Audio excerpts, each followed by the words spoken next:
thunder of hooves, a dark ripple beneath brown water, then impact. Welcome to the Serengeti Mara, where every step is a wager and predators right the margins of life. This is Ultimate Predators, when predator attack. Across these plains, nearly 2 million wildebeest surge on a journey of almost 3,000 kilometers. They do not just chase rain, they drag the entire savanna's future behind them.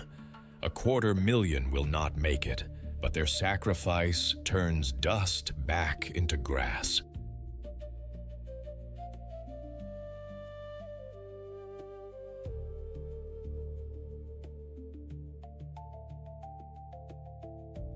Even death is recycled here. From cracked grasslands to the Mara River's crocodile gauntlet, from acacia shade to alkaline lakes so caustic they can reach pH 10.5, this land is a mosaic of extremes. In waters too harsh for fish, microalgae bloom, and lesser flamingos gather by the millions, painting the horizon pink, while raptors scan for a moment's weakness. Lions hold court on golden ridges, cheetahs sprint like living lightning, hyenas test the night.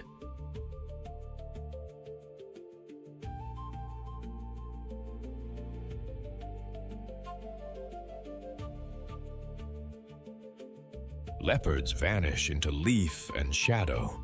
Crocodiles wait where courage meets current. Tell us in the comments where you are watching from and which hunter you think rules this realm. Sharpen your senses. Our first encounter waits at the river's edge, where patience has scales and the current chooses sides.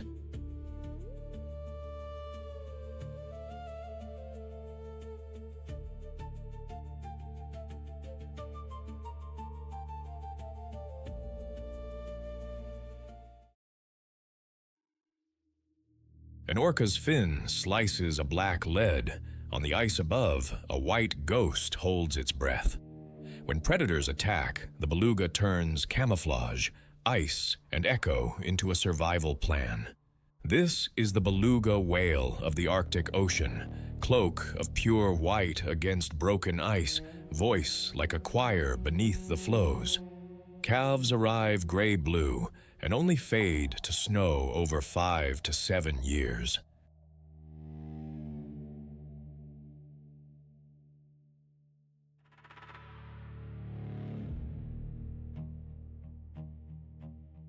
Nicknamed the storyteller of the sea, belugas trade more than 50 kinds of calls, whistles, clicks, and chirps that help them reunite lost calves, navigate, and warn of danger when the hunters close in. Sculpted by the cold, the beluga is a compact 3 to 5 meter whale wrapped in thick insulating blubber and painted winter white, a living snowdrift that slips unseen among floes.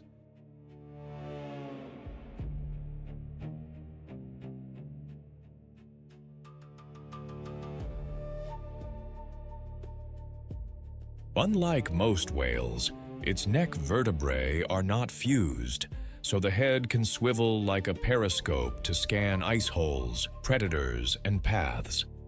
The forehead melon is a flexible acoustic lens, reshaping with each click to focus sonar beams that map fish, ice tunnels, and the telltale silence of an ambush. There is no tall dorsal fin to snag or shed heat. Instead, a low ridge slides under ice and even helps punch through thin crust to breathe.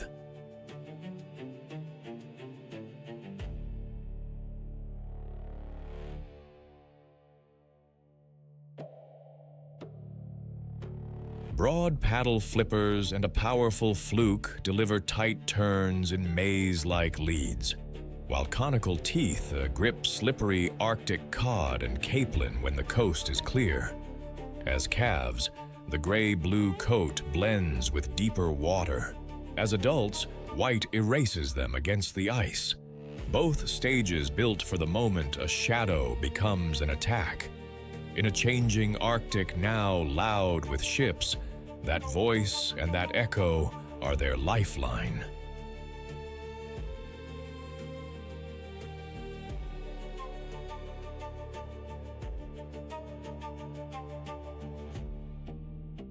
Under endless summer light, belugas thread the maze of leads and polynyas like locals who know every shortcut.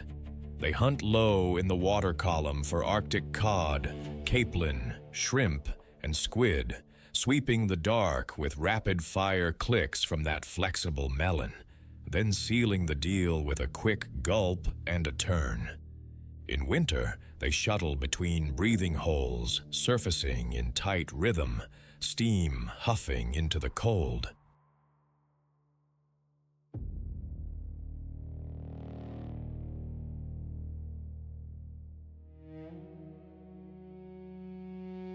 Come July, many populations pour into shallow estuaries to calve, nurse, and molt, rubbing pale skin on gravel bars like whales at a day spa. Between meals, they travel, socialize, and keep up a running commentary. The storyteller of the sea really does narrate its day. But the tone changes when predators attack. An orca's sonar ping or the shadow of a tall dorsal fin flips them to stealth mode. Calls drop to a whisper or stop.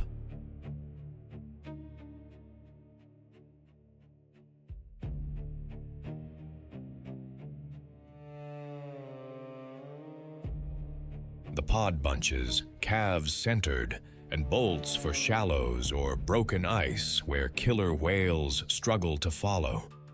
Belugas can hold their breath for minutes, snake under crust, and pop up at scattered air holes. At the flow edge, they keep distance, knowing polar bears can wait there for hours. Beluga society runs on family and flexibility. Pods are usually matrilineal, mothers, calves, aunties, and older sons traveling together, then fusing into super groups of hundreds or thousands in summer bays.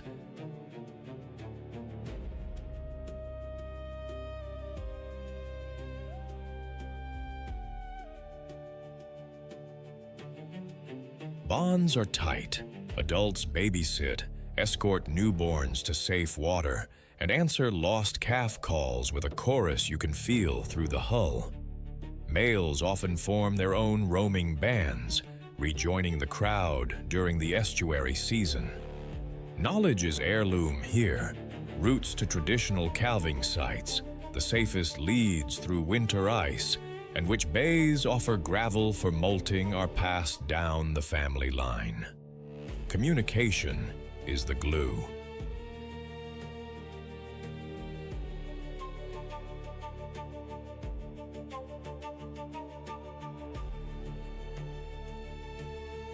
With more than 50 call types, whistles, chirps, trills, and clicks, they coordinate travel, swap babysitting duties, and when danger looms, issue sharp alarms or fall silent together.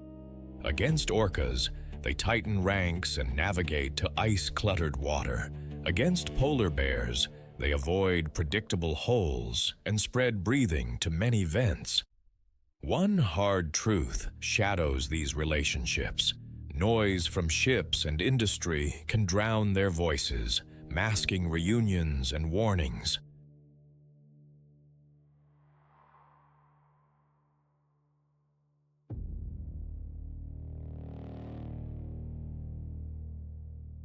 In a world of hunters, the beluga's best defense is many minds linked by sound and the space to hear each other. Belugas stitch Arctic food webs together. As versatile predators, they trim schools of Arctic cod, capelin, shrimp, and squid. As prey, they feed orcas and the occasional polar bear, and their carcasses fuel foxes and gulls. Summer pilgrimages into estuaries ferry ocean nutrients inland. Every plume of waste fertilizes plankton blooms that feed fish nurseries.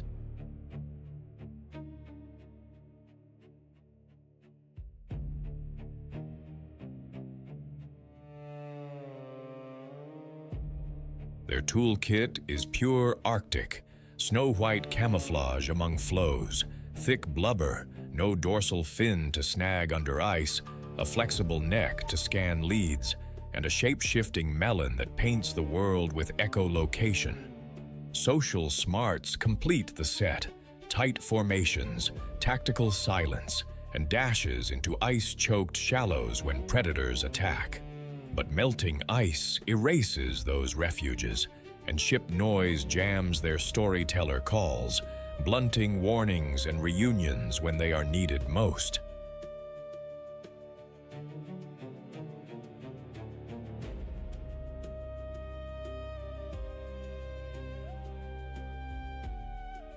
The beluga reminds us that in a world of hunters, survival can be a chorus: memory, family, and the quiet between the flows. When predators attack, the white ghost endures if we keep the ice and give their voices room to be heard.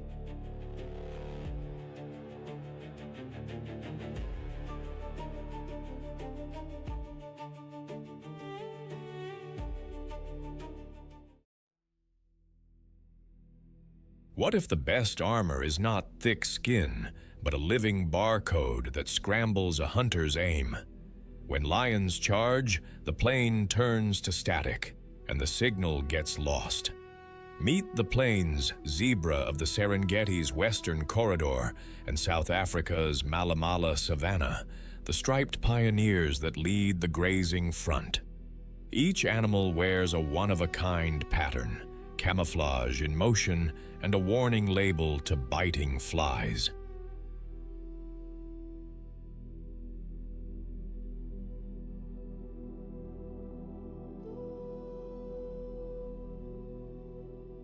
Painted by nature in ink and ice, the zebra's black and white stripes ripple from muzzle to fetlock, no two patterns alike. When herds bunch and run, those stripes merge into motion dazzle, a visual glitch that makes it hard for predators to single out a target. There is more to the palette than beauty. The way stripes reflect polarized light helps throw off tsetse and horseflies, tiny vampires that carry dangerous diseases.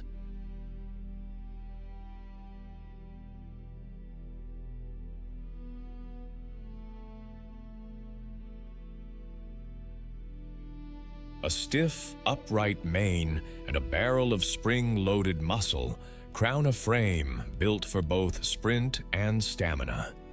Zebras can hit about 65 kilometers per hour and hold a punishing trot when they must. Wide-set eyes give panoramic awareness, swiveling ears track rustles like twin antennae, and flared nostrils flood a big engine with air. Evolution fitted the mouth for the job.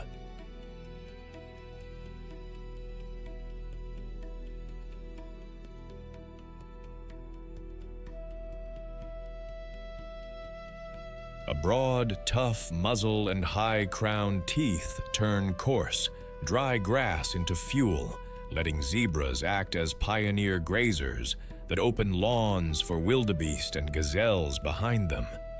Beneath the stripes, fine-scale blood flow and sweating help manage heat, and a well-developed hippocampus, the brain's map room, supports razor-sharp spatial memory for water, routes, and safe crossings.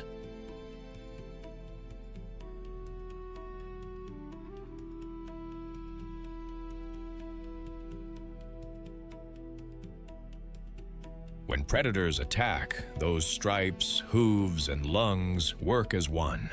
Confusion up front, horsepower out back, and a kick that can break a lion's math. From April to June, as the western corridor dries to gold, zebras pivot into travel mode. They are the pathfinders of the migration, moving west, then north, with the first big columns of wildebeest behind them. Dawn and dusk are prime. Cool air, sharp-edged grasses, and fewer heat mirages to hide lions.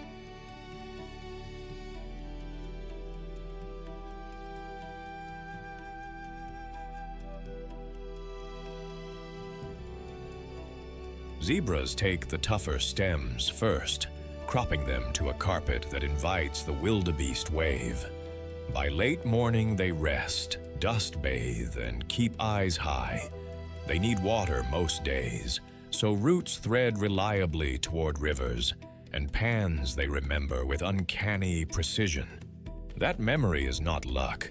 It is the hippocampus working like a living map. Risk spikes at the drink.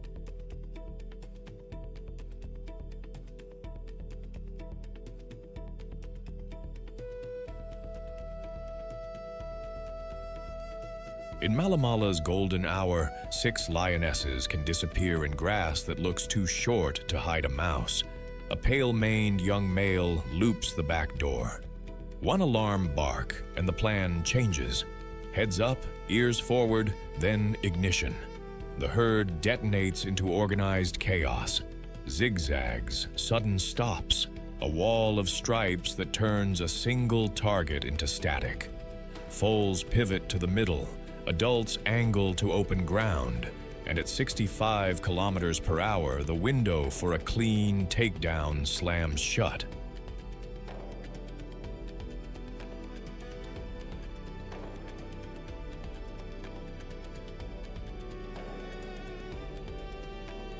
When predators attack, zebras do not just run. They rewrite the picture. Plains zebra society is built around harems, a dominant stallion, several mares, and their foals traveling as a tight unit within the larger herd. Bonds are real, mutual grooming along the neck and withers cements friendships, and each individual knows its partners by stripe, scent, and voice.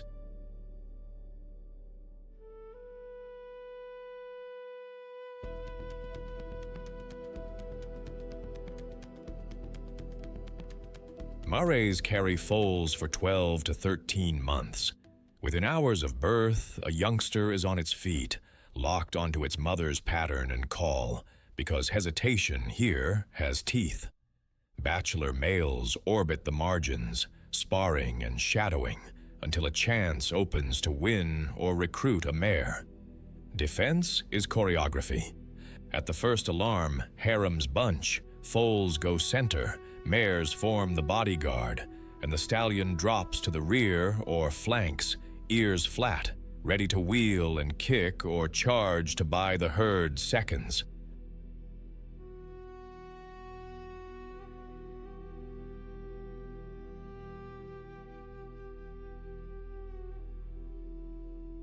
One sharp bark can ripple through hundreds of bodies, turning a loose gathering into a disciplined stampede.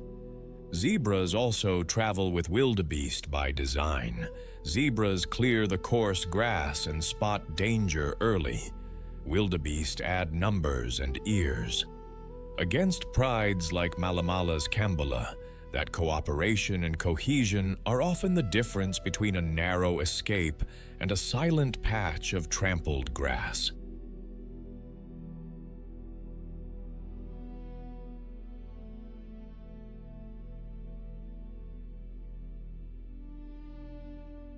As the western corridor dries from April to June, zebras step first onto the brittle lawns, cropping silica-rich stems and unlocking tender regrowth for wildebeest, topi, and gazelles. Broad hooves crack soil crusts, seed-rich dung fertilizes the next flush, and daily treks to water-carved corridors other species follow, predators included.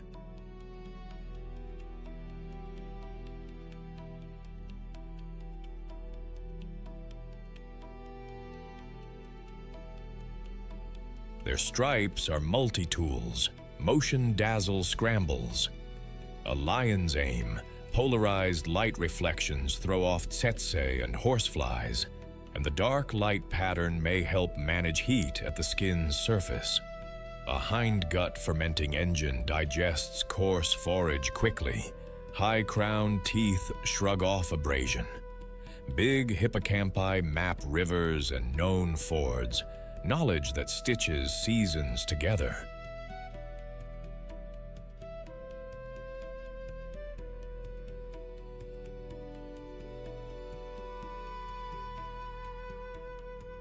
When predators attack, Kambala lions in Malamala or ambush teams on the Serengeti, the zebra's plan is collective.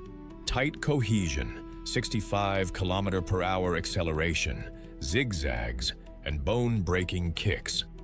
Rising threats are more insidious than claws. Snares, fences, and shrinking water sever these ancient roots.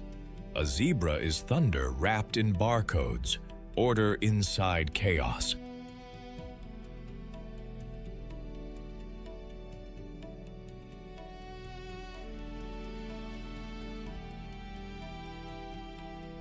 Even when predators attack, they show that courage can be shared, and that survival is written in black and white across the open savanna.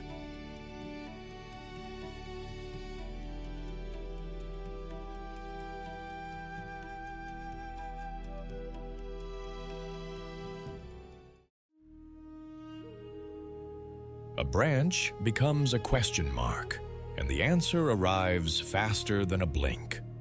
When predators attack, this hunter answers first, with fangs that fold like switchblades. Meet the pit viper, icon of ambush, especially the green pit vipers of Southeast Asia, with close cousins across the American tropics. Emerald scales, a broad triangular head, and heat-sensing pits turn a still body into a perfect trap in the forest's dappled light.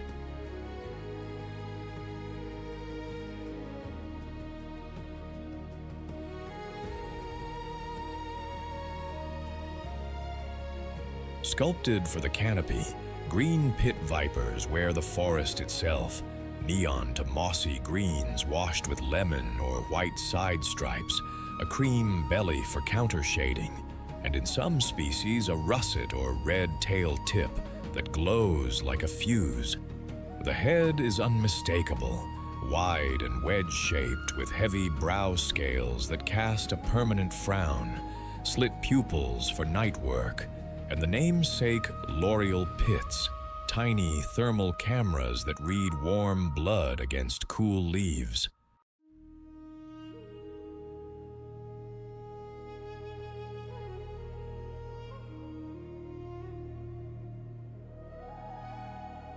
Keeled scales break up reflections, so the snake looks more like bark than skin, and a prehensile tail anchors it to twigs during patient stakeouts.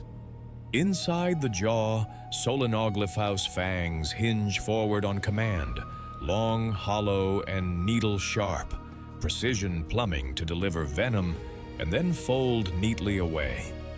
Color can shift a shade or two with mood and temperature, helping the body disappear in sun or shadow.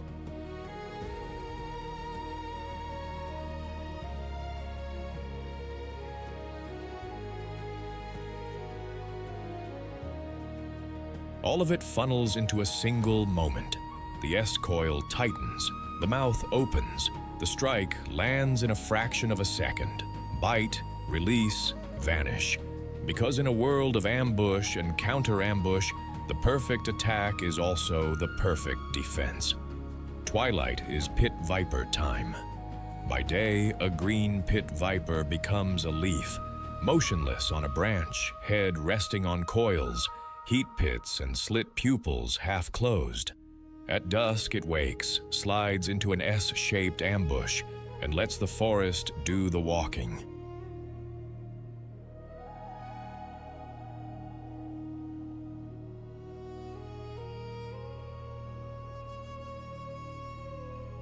Frogs, roosting birds, and small rodents make the mistakes. The snake does not chase. It reads body heat with the L'Oreal pits, lines up with pinpoint precision, then fires a strike measured in milliseconds. Inject, release, and wait. Venom goes to work on nerves and muscles, and the viper tracks the fading trail with tongue flicks, following scent and warmth to a quiet meal. On rainy nights, it patrols low shrubs where amphibians collect. In drought, it hangs over game trails and rodent runs.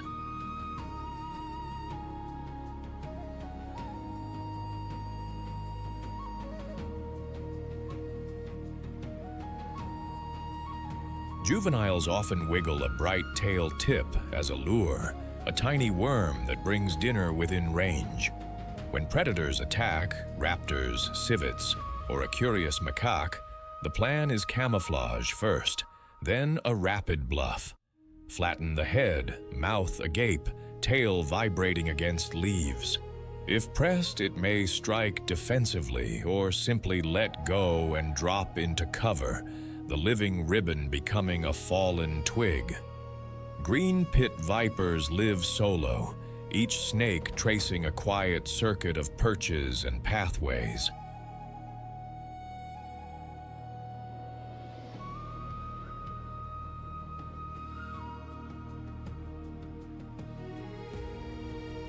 They talk in chemistry more than sight. Pheromone trails and tongue-flicked messages guide males to females when the season turns. Courtship is cautious. Males may engage in a slow, upright wrestling match to settle rights, more shove than bite. Unlike many snakes, most pit vipers give birth to live young. Eggs develop internally, and after months of gestation, the female delivers fully armed neonates that disperse almost at once. There is no nursery. Survival is the lesson plan.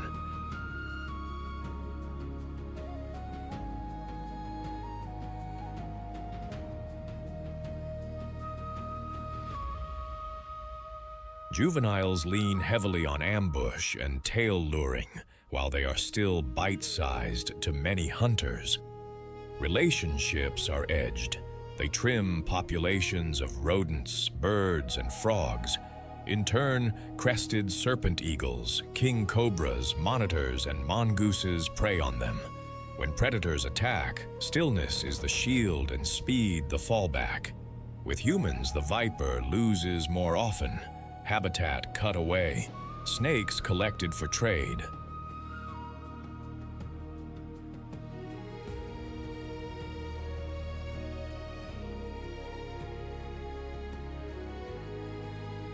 It does not pursue conflict.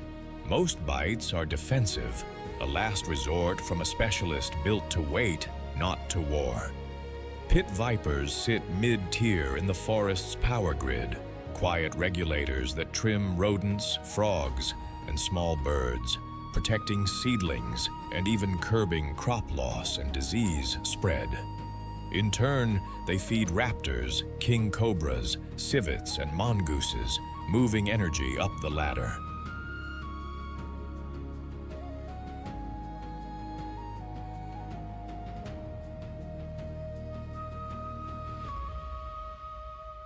Their toolkit is ambush perfected. Heat-sensing l'Oreal pits rid warm bodies in cool shade. Keeled, leaf-matched scales erase reflections. A prehensile tail moors them to branches, and solenoglyph fangs deliver a fast inject and release dose that immobilizes prey while the snake tracks the fading heat trail. Many give birth to live young, a hedge against harsh nesting sites in wet forests.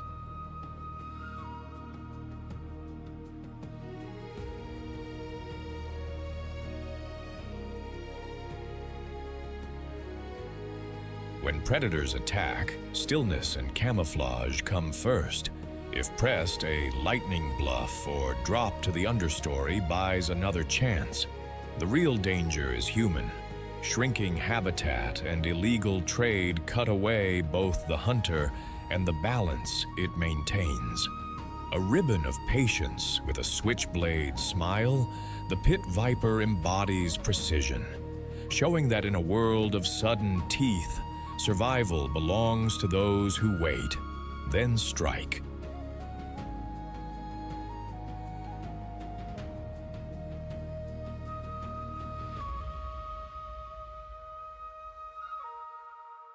Protect the forest, and this silent answer to when predators attack keeps the night in balance.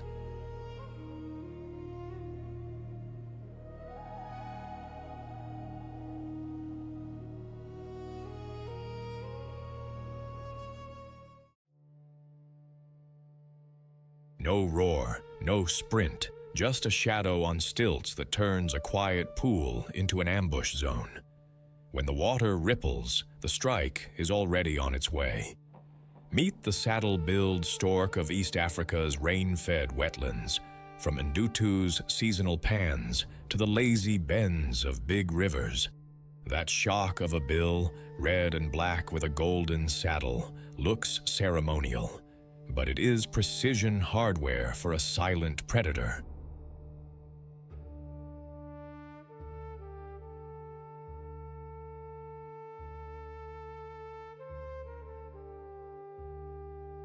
Standing up to 1.5 meters tall with a wingspan over 2.7 meters, the saddle-billed stork is one of Africa's largest storks and one of its most striking. Nature painted it in ink and ivory, a gleaming black back and neck, crisp white underparts, and jet-black flight feathers that unfurl like velvet sails. Long scarlet legs lift the body above reeds and shallow water, while slightly splayed toes spread weight so it can ghost across mud without sinking.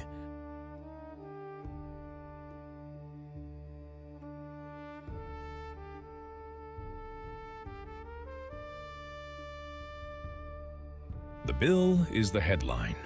Ruler straight, red with a black band through the middle and a raised yellow frontal shield, the saddle at its base.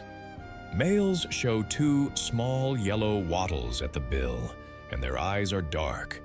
Females flash lemon yellow irises, a neat field mark in a bird built like a javelin. That long S-curved neck is a coiled spring, releasing into lightning jabs that spear fish, frogs, and the unlucky lizard.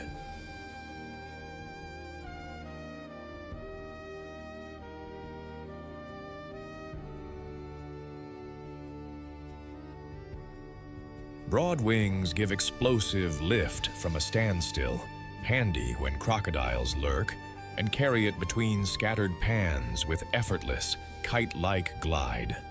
Tight, glossy plumage sheds water. A nictitating membrane sweeps the eye like a clear eyelid during splashy strikes. Even the colors work as signals. Bold badges that help lifelong pairs recognize each other across glare and distance.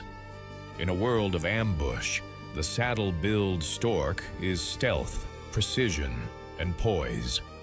On stilts.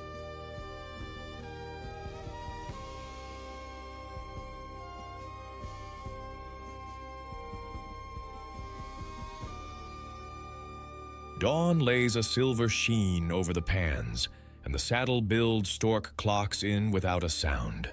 It hunts by patience, not panic, wading belly deep at most, lifting those scarlet stilts with metronome calm. The bill stays just above the surface, then dips and sweeps, part tactile, part visual hunting.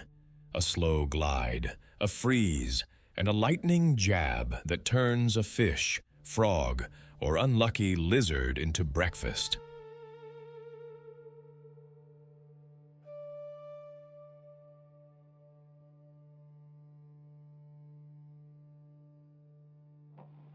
When the sun climbs, it shifts tactics, working the shaded margins where small fish hold, or giving a few gentle foot taps to stir life from the silt. Missed strikes are rare. That ruler-straight bill is a spear balanced on a coil spring neck. Midday brings thermoregulation and maintenance. The bird stands tall to catch wind, droops its wings slightly to vent heat, and preens oil through its glossy plumage, so water beads off during splashy strikes.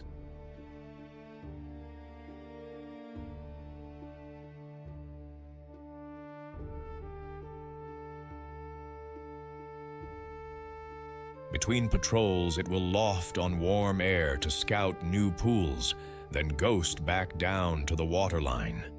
Danger is read as carefully as prey. A crocodile's ripple earns a crisp detour to shallower ground, An eagle overhead has the bird stepping closer to cover. When predators attack, the stork's answer is altitude, 2 wing beats, and it is above the problem. For a bird this bold, its social life is minimalist.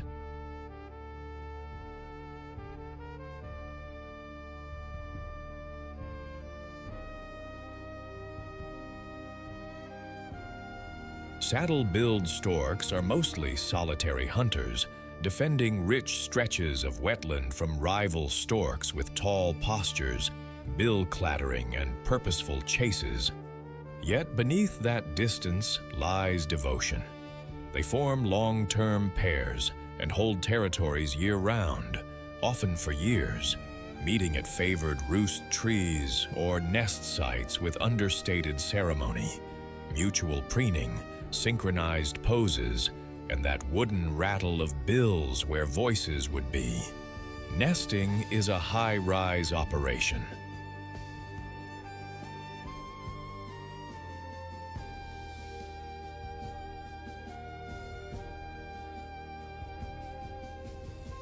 The pair builds a broad stick platform in a tall riverside tree, lining it with reeds and fresh greens. Both parents share the work. They swap incubation duties, roughly a month on the calendar, and take turns standing guard. Chicks hatch into a world of patience and precision. Adults shade them from crushing heat, bring water and food by regurgitation, and keep the platform immaculate.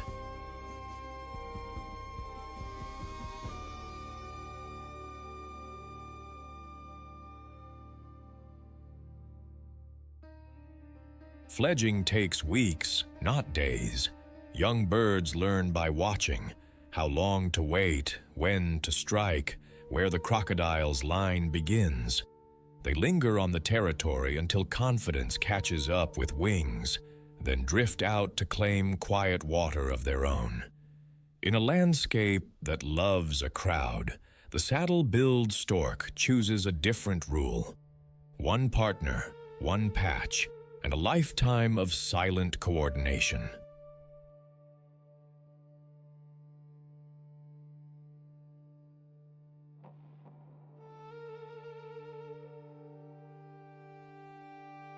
As a silent apex of the shallows, the saddle-billed stork trims fish fry, tadpoles, and small reptiles, keeping wetland food webs in balance and letting aquatic plants breathe.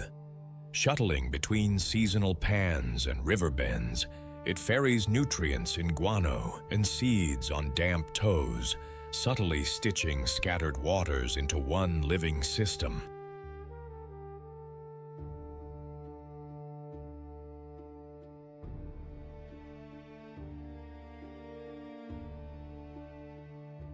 Its toolkit is pure precision: ruler-straight bill for visual and tactile strikes, a nictitating membrane to protect the eye mid-splash, long stilted legs with slightly splayed toes to glide over mud, and a coiled neck that converts stillness into speed. Black and white plumage helps manage heat, vascular legs dump excess warmth, high treetop nests lift eggs beyond many jaws. When predators attack, crocodiles below, eagles above, explosive lift and wide sightlines are the escape plan.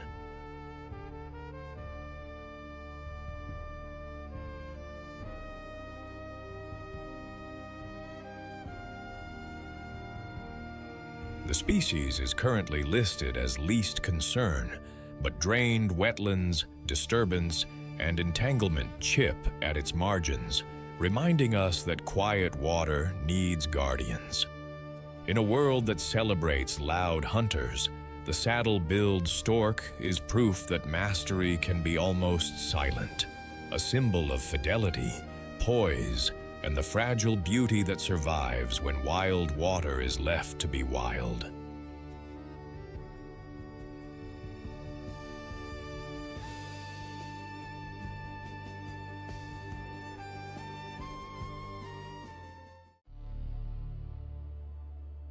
The tallest shadow on the savanna also throws the deadliest kick. When predators attack, this watchtower turns into a wrecking crane with hooves. Meet the Masai giraffe, Giraffe camelopardalis tippleskirchi, of the Serengeti, Masai Mara, and wider Kenyan plains. Unlike migrants that chase rain, giraffes hold their ground, claiming the best vantage points over acacia country.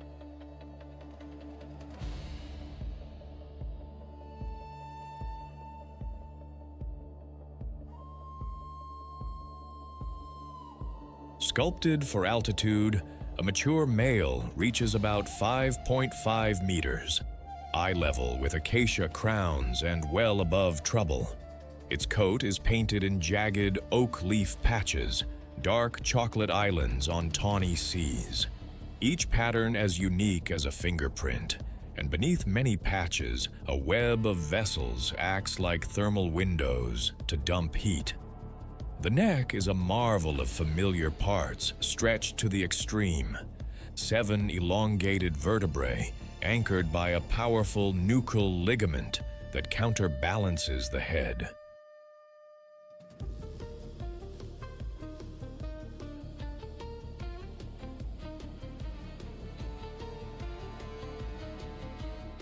Up close, the toolkit is all thorn-proof finesse. A prehensile, bluish-black tongue nearly 45 centimeters long and a rubbery upper lip pluck leaves between spines, while thick saliva and tough mouth lining shrug off acacia barbs. Tufted ossicones crown the skull, thicker and more worn in males, doubling as sparring gear during necking bouts. Long piston legs end in dinner plate hooves, delivering kicks that can shatter a lion's ambitions.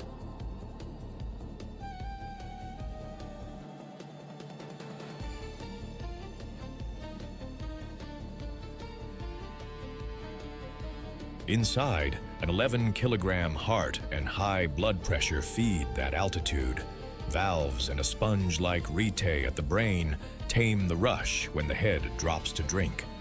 Eyes high, lashes long, ears keen, the whole frame is a lookout wrapped in camouflage.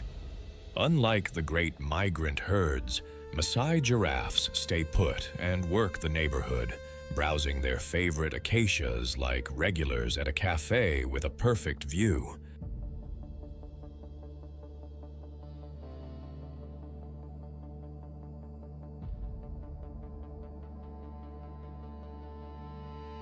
Dawn finds them ghosting between thorn crowns, black-blue tongues threading past spines to pinch new leaves, then pausing to ruminate.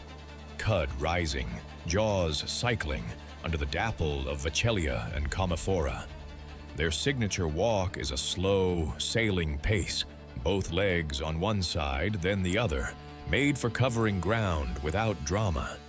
Heat climbs, and they manage it with shade, pale patches that vent warmth and strategic idleness.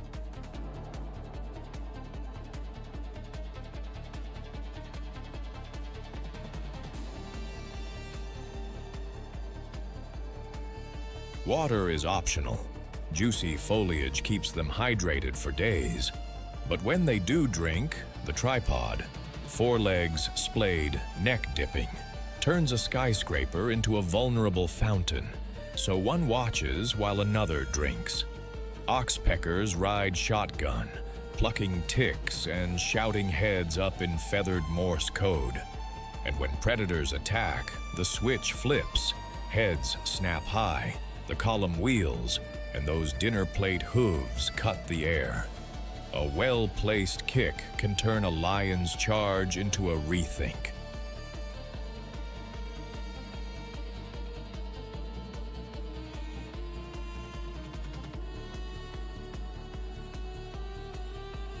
Giraffe society is fission-fusion.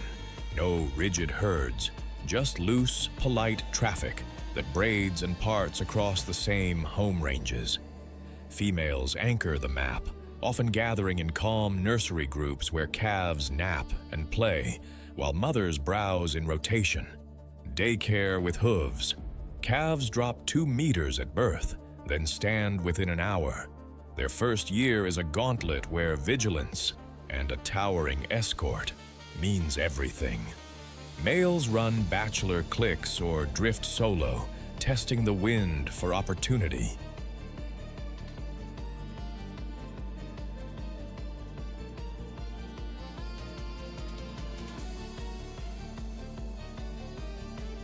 Courtship starts with a flamin' taste test of a female's urine.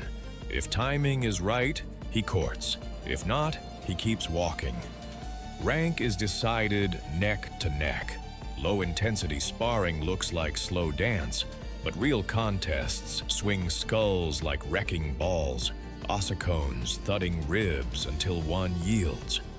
Communication is subtle. Snorts, huffs, and a low nocturnal hum that seems to stitch the group back together by night.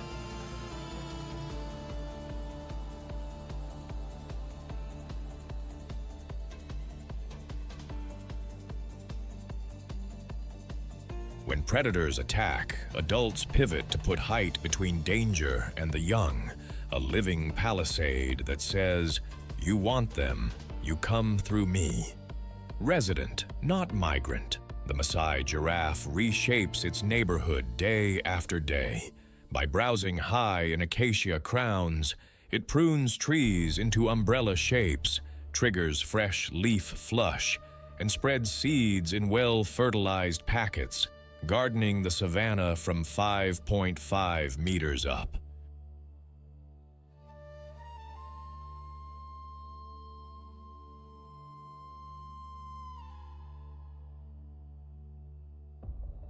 Those tall necks double as early warning towers. A raised head and stare can ripple alarm through zebras, gazelles, and ostriches nearby. Calves feed lions and hyenas, while vigilant adults can end an ambush with a single bone-breaking kick, predator and prey dynamics balanced on long legs. Adaptations seal the deal. A 45-centimeter prehensile tongue, thorn-proof mouth, an 11-kilogram heart with pressure-taming valves, and a cranial reti, and heat-dumping oak leaf patchwork skin.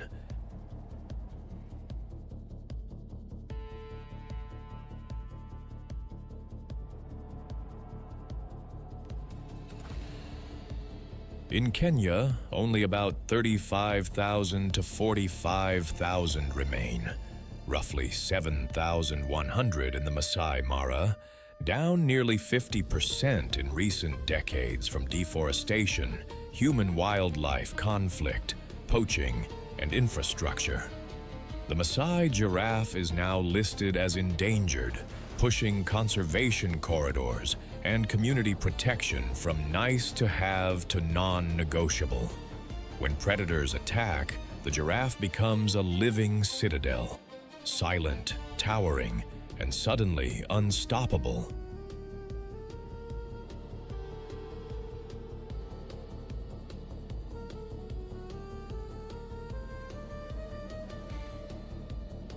It stands as a symbol of composed power and fragile abundance, reminding us that saving height on the horizon is saving hope for the plain.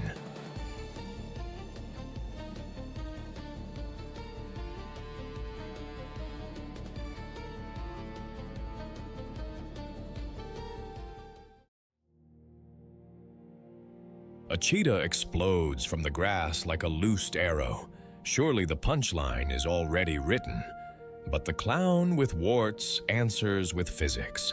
Low gears, tight angles, and tusks that turn pursuit into regret. Meet the common warthog of Malamala's sun-baked savanna, a compact grazer that looks comical until the claws come out. Those facial warts, curving ivory tusks, and a bristled mohawk do not play for laughs. They advertise a survivor built for sprints and skirmishes.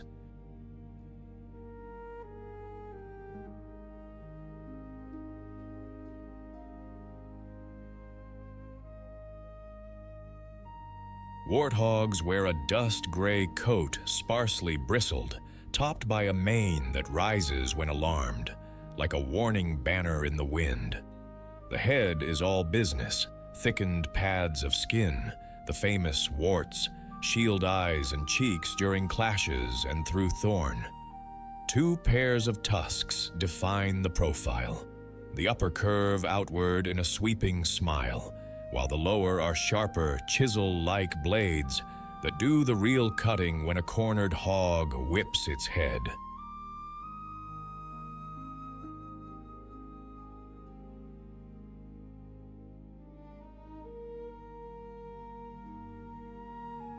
Short, piston-strong legs and a low center of gravity deliver instant acceleration past 50 kilometers per hour and let them snap into zigzags that trip a cheetah's rhythm.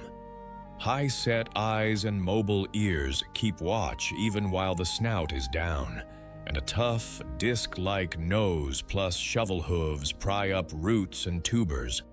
Calloused knee pads let them kneel to graze efficiently. Thin skin and sparse hair dump heat fast. And that little tail?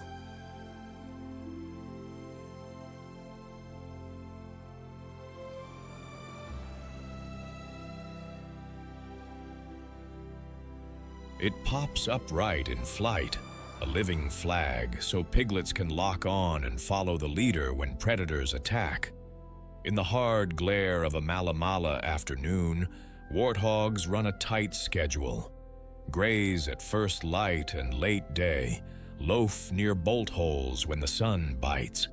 They often drop to their knees to feed, calloused wrist pads turning tough turf and bulbs into lunch, snouts plowing, ears swiveling like periscopes. Every few minutes, heads pop up, tails flick, air gets sampled.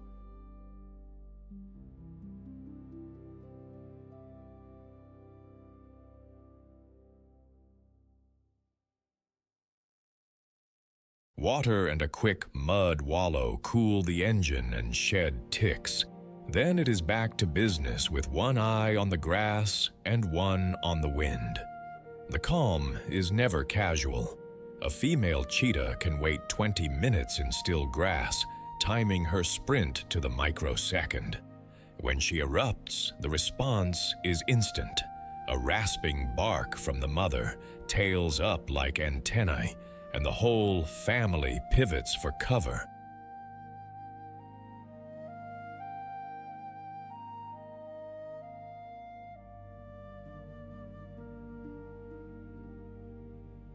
Piglets about 3 months old key off her angle and the brush line, breaking into sharp zigzags that spoil a sprinter's rhythm. A cheetah's top gear lasts only about 20 seconds. Stretch the chase to 30, and lungs write the ending. This time, the cat fades, sides heaving. The pigs vanish into thorn and shadow.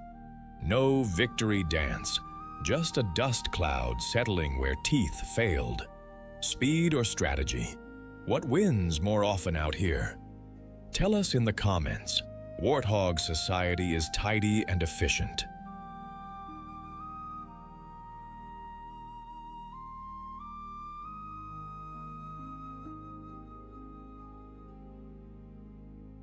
Females and their youngsters travel in sounders, mom at point, piglets in a neat line, tails hoisted like radio masts so nobody loses the channel. Adult males are mostly solo or in loose bachelor groups, swinging by only when breeding season stirs. Sounders keep overlapping home ranges stitched together by memory, favorite grazing lawns, reliable wallows, and a network of borrowed burrows, often old Aardvark digs, backed into rump first for sleeping and safety. Defense is choreography with rolls.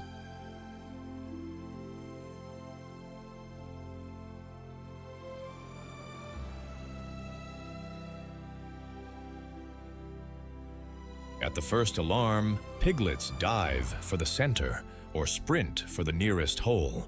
The mother drops to the rear guard, ready to wheel and slash with those razor lower tusks. She will escort youngsters between cover patches, pausing to listen, then nudging them on with soft grunts. Inside a burrow, she becomes a door, broad shoulders wedged, armored warts protecting her face, while any predator meets a tunnel tipped with knives.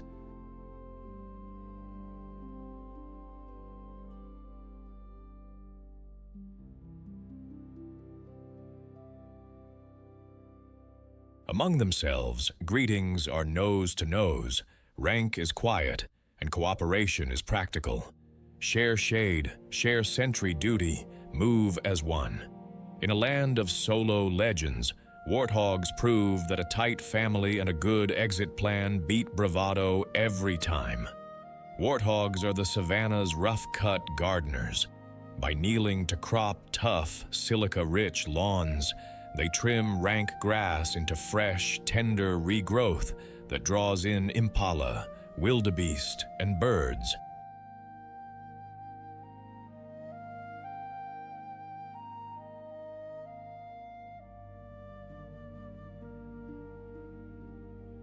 When they dig for bulbs and roots, those shovel hooves churn soil, bury seeds, and aerate hardpan.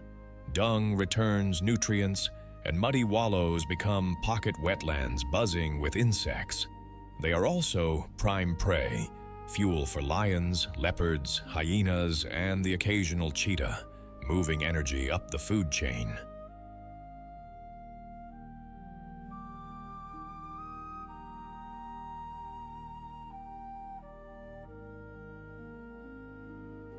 Survival tools are written into the frame. Explosive acceleration past 50 kilometers per hour, zigzag sprints that break a sprinter's rhythm, tails up follow-me flags for piglets, and a perfected burrow tactic. Reverse in, rump as shield, tusks as veto. Sparse hair dumps heat, thick facial warts protect in close fights, and curved tusks double as plow and blade.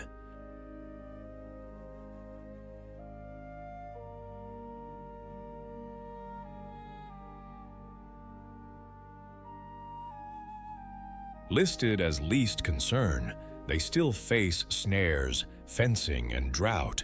But in protected landscapes like Malamala, their system still hums.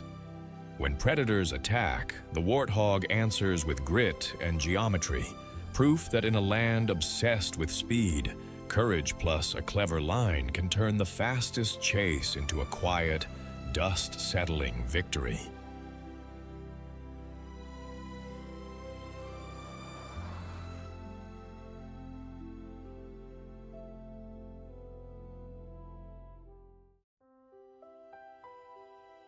Forget fangs and speed. Tonight's most ruthless hunter moves with a whisper of sliding sand. The raid begins not with a charge, but with a hole. This is the Aardvark of Malamala's moonlit savanna, the night shift specialist that wages silent war on termite empires. With a kangaroo-thick tail, rabbit-long ears, and a pig-like snout, it looks improbable, until a mound opens like a door.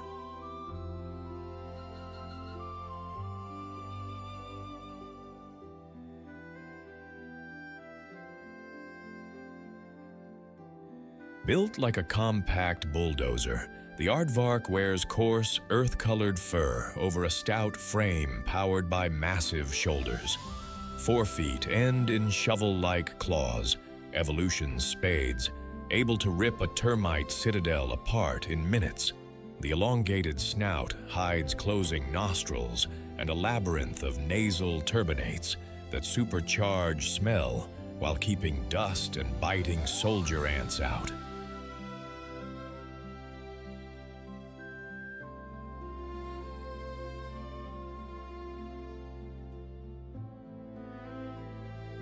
Then comes the trump card. A glistening tongue up to 30 centimeters long, lacquered in sticky mucus, flicking in and out to sweep up as many as 50,000 termites and ants in a single night. Long, mobile ears act like twin radar dishes, hearing the faint scratch of insects below and the heavier footfall of trouble above, while also dumping heat when the night stays warm.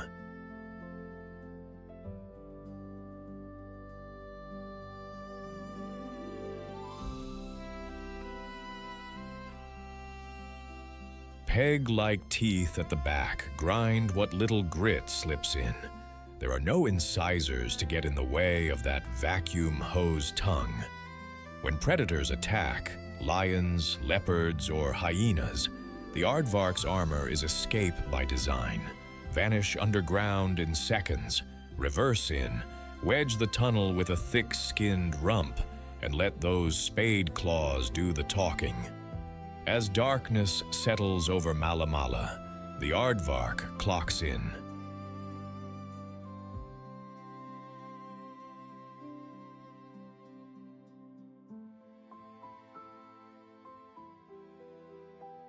It surfaces from a cool burrow, pauses, and samples the air like a sommelier of sand, sniffing for the faint vinegar note of termites and the acid trail of ants. Then it quarters the wind in slow zigzags, ears swiveling, claws ready. Some nights it follows busy ant highways, other nights it picks a fortress, one of those concrete hard mounds, and goes to work. In minutes the door is open, nostrils pinched shut, tongue lashing in slick, rapid strokes.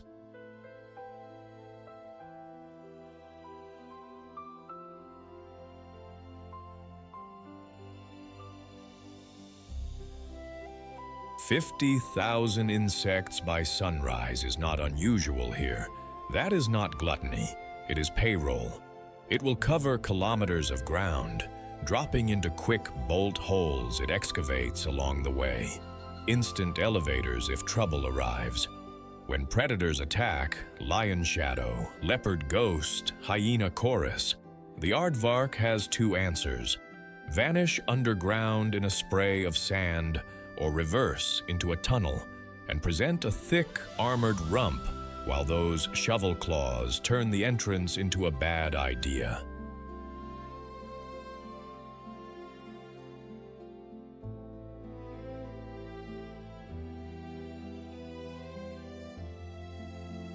By day it is gone, sealed in a deep burrow 10 meters or more, ears folded, tail tucked, temperature steady.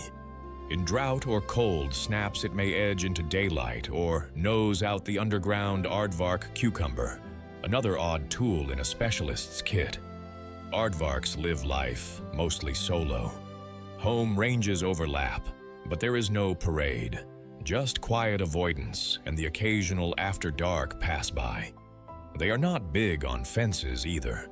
A few scent marks at burrow mouths say occupied, and that is enough.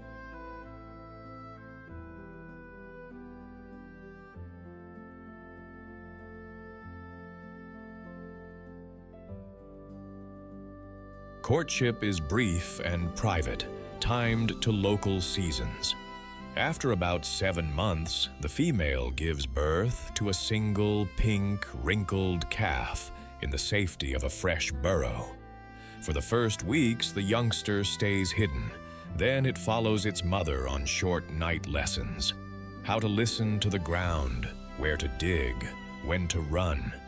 Weaning comes around 3 months. Independence near 6. By then, burrow hopping is second nature, and the world's dangers are a little less loud.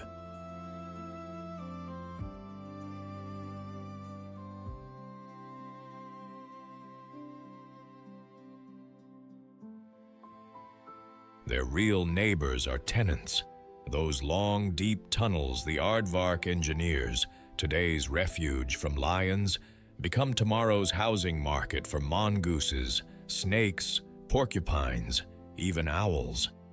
Mothers choose burrows with multiple exits and move often to dodge parasites and keep predators guessing. When a leopard tests the door, cooperation is simple. The calf slips behind the mother's wall of muscle and rump and the tunnel narrows to a place where claws, not fangs, own the night.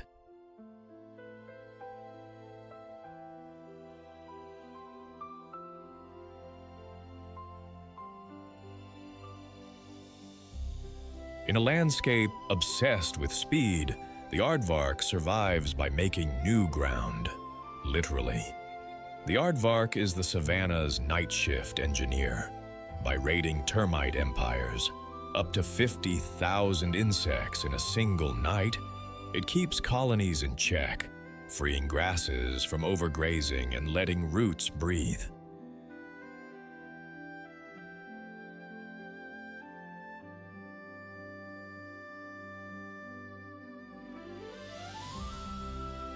Every dig aerates soil, speeds water infiltration, and turns hard pan into seed beds.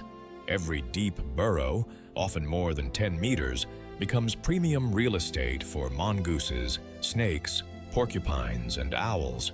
Its toolkit is purpose-built, shovel-like claws to tear concrete hard mounds, a 30-centimeter glue-slick tongue for rapid harvest, sealable nostrils and dust-filtering turbinates, big ears for surveillance and heat dump, and thick skin to shrug off bites.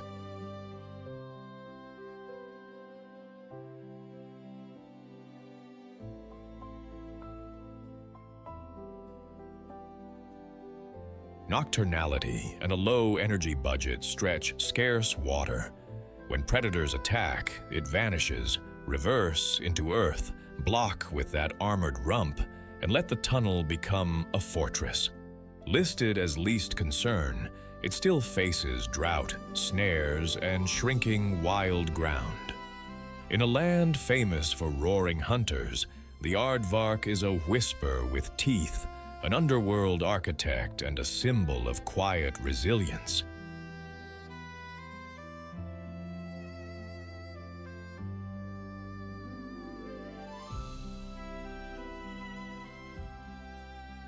Even when predators attack, it reminds us that survival can be built, one clawful of earth at a time.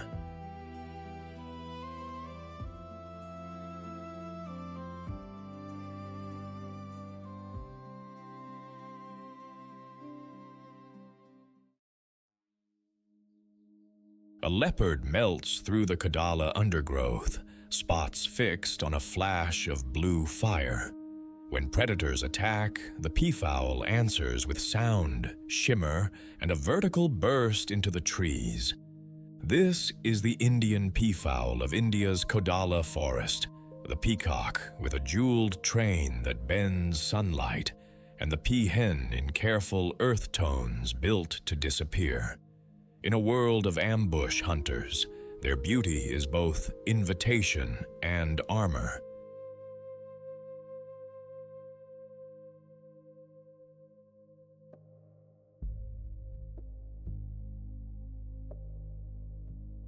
The male is painted in electric sapphire from crown to breast, topped with a delicate fan-shaped crest, like a royal antenna.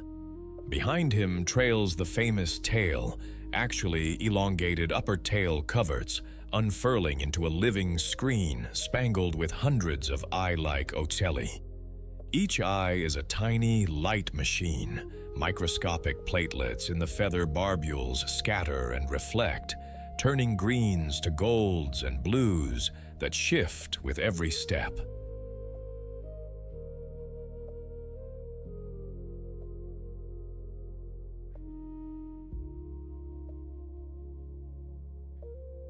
When he shivers, the train, quills rasp into a rustle that travels farther than you might guess, part theater, part signal.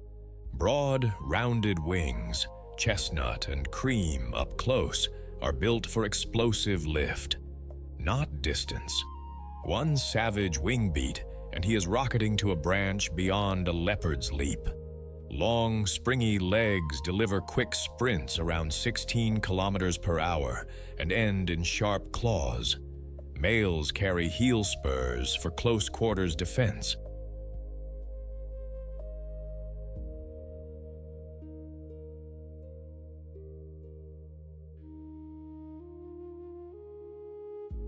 The peahen trades glitter for survival, mottled browns and grays that dissolve into leaf litter.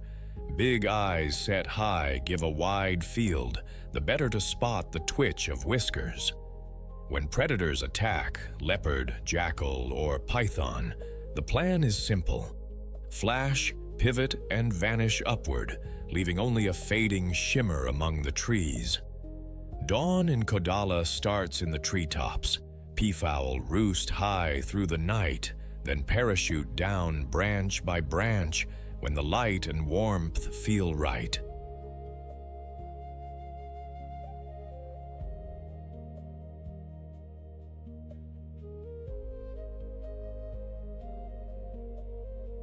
Breakfast is a mixed plate. Tender shoots, fallen figs, seeds, beetles, termites, plus the occasional small snake or scorpion pecked into compliance. They scratch leaf litter like little turkeys, then pause to dust bathe and preen, a train that big needs daily maintenance. As the sun climbs, males pick display courts, small clearings they keep swept clean, and begin the show. Train fanned, body pivoting to keep the sun behind them, so the iridescence detonates in the peahen's view.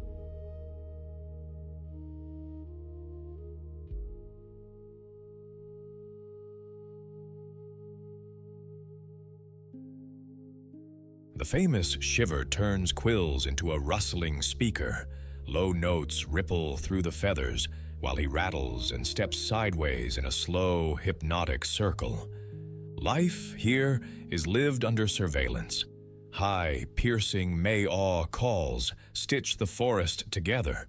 Territory talk, yes, but also alarms. When predators attack, a leopard's glide, a jackal's rush, a python's coil, the response is practiced. Freeze, then explode.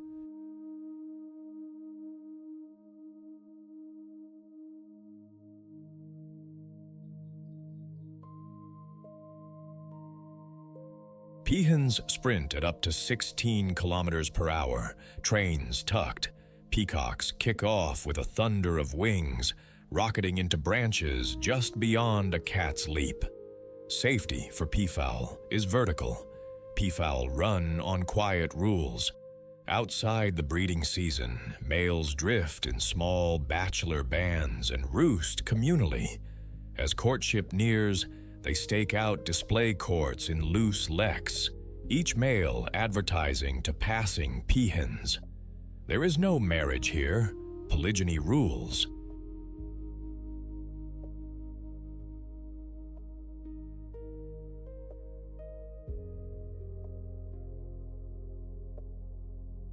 A few dominant males, often older with flawless trains and stamina to rattle for hours, win most matings. Disputes are more show than slaughter. Head-low struts, wing flashing.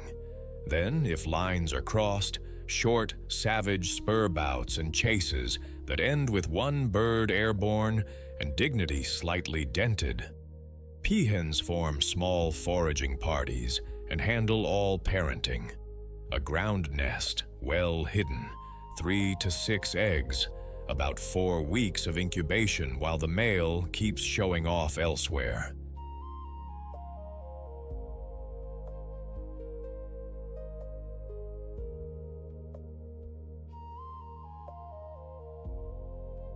Chicks hatch precocial, miniature long-legged explorers that can follow within hours. The hen is their world. She leads them to cover, murmurs with soft clucks, and at dusk guides them up to low branches, climbing higher as they grow. Group life is cooperative without a meeting agenda. One bird often plays sentinel while the rest feed.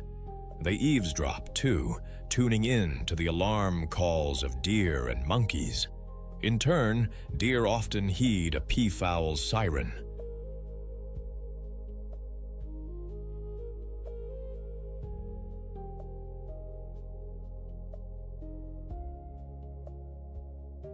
And when predators attack, the formation tightens. Hen at the rear guard, youngsters ahead, a blur of legs and wings arrowing toward the nearest tree. Peafowl are busy custodians of Kodala's forest floor by scratching through leaf litter for seeds, figs, beetles, termites, and the odd small snake or scorpion. They churn soil, scatter seeds, and trim insect surges before they bite crops and saplings.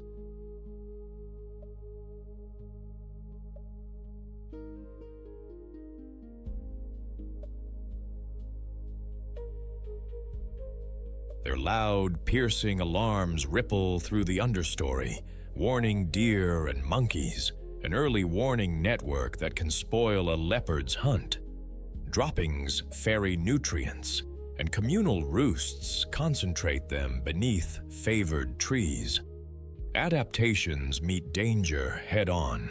Peahens wear perfect camouflage. Peacocks gamble on sexual selection with that iridescent train, but carry spurs, long legs, and explosive lift for a vertical escape when predators attack.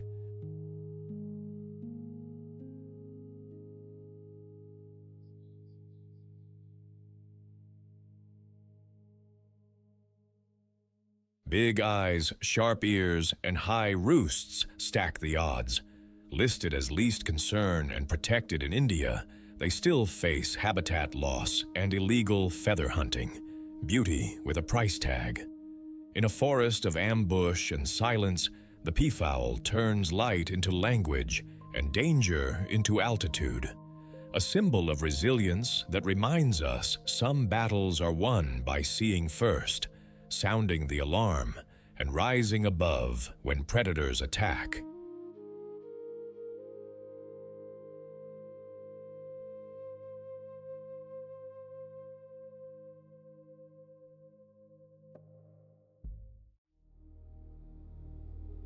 When October rain kisses the basalt, the plain turns neon green almost overnight, and the ground begins to move.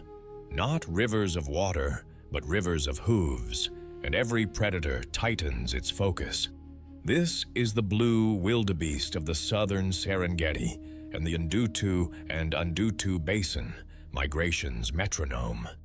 With a soot-dark face, ragged beard, and scimitar horns worn by both sexes, it is a grazer built for distance and decisions made at speed.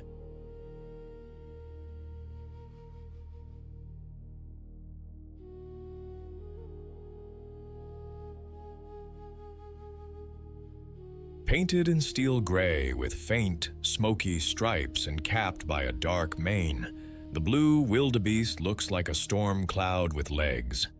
A heavy forequarter and sloping back give it that unmistakable profile. Muscle front-loaded to power sudden surges and long ground-eating trots. Both males and females carry thick, crescent horns that flare outward and curl back in, a double-purpose toolkit, jousting in the rut and presenting a serious problem to any lion that misjudges its angle.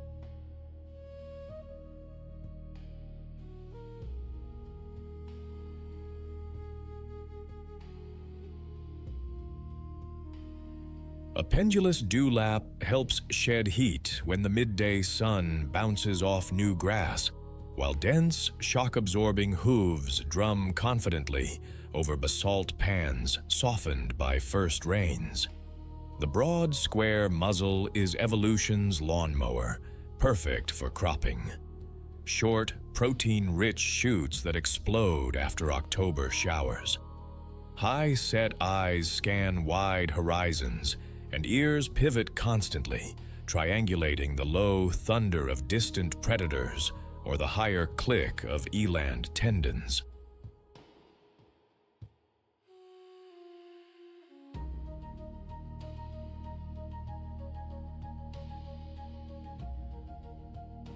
Calves hit the ground at around 19 kilograms and stand within minutes, legs spindly, but software preloaded for motion. Tendons and ligaments act like natural springs, storing energy to turn an entire herd into a moving wave. Built for endurance, tuned to rainfall, and armored with numbers, the wildebeest is the engine that pulls the plains back to life, one hoofbeat at a time. October rain wakes the Andutu Basin, and the wildebeest switch from survival mode to green season efficiency.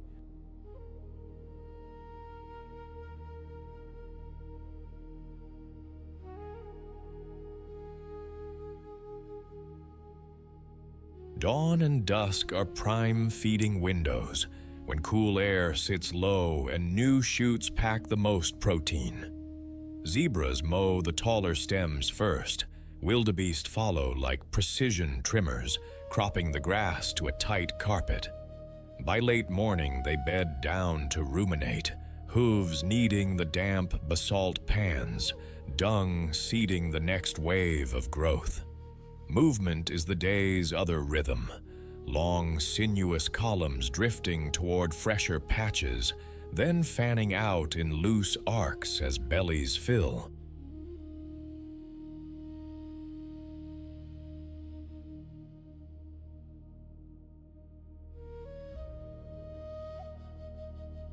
Predators read the same calendar. Lions and hyenas shadow the edges, so the herds choose open ground where ambush is harder. At the first alarm grunt, the wave breaks. Bodies surge, then settle. Individuals jink and zigzag to throw off a chase. By late December into January, the nursery opens. Calves hit the ground and stand within minutes, wobbling forward under a wall of adult legs.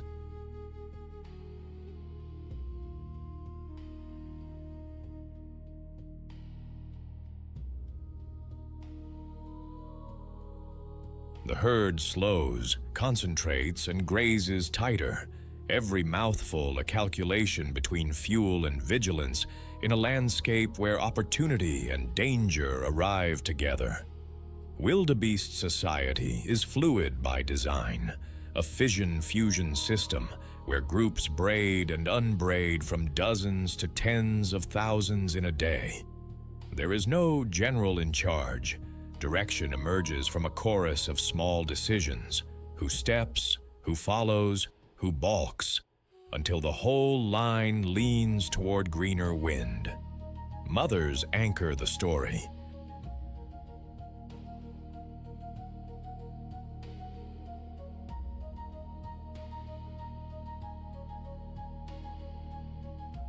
Calves are followers, bonding to a specific grunt and scent within hours. If separated, a shrill bleat cuts through the grass and the pair threads back together. During the calving weeks, cows bunch tighter, placing newborns in the safe middle, while vigilant adults take the flanks. Bulls play two roles. Outside the nursery months, especially in the rut, males stake short-lived territories along grazing routes, jousting with horn-to-horn shoves.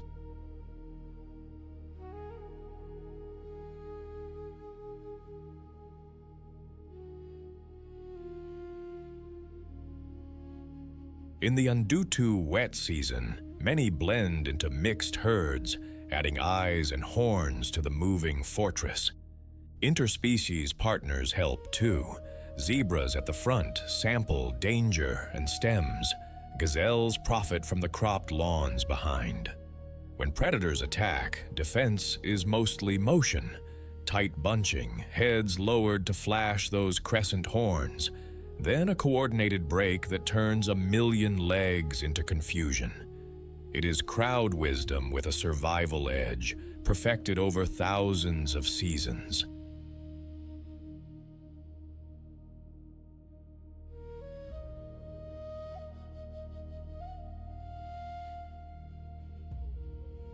When October rain wakes the basalt around Andutu, wildebeest become the plains engineers. A living river of 1.5 million hooves aerates the soil. Their dung fertilizes it, and close grazing trims dry fuel that would otherwise feed wildfires. In step with zebras and followed by gazelles, They create grazing lawns that reboot productivity for countless species.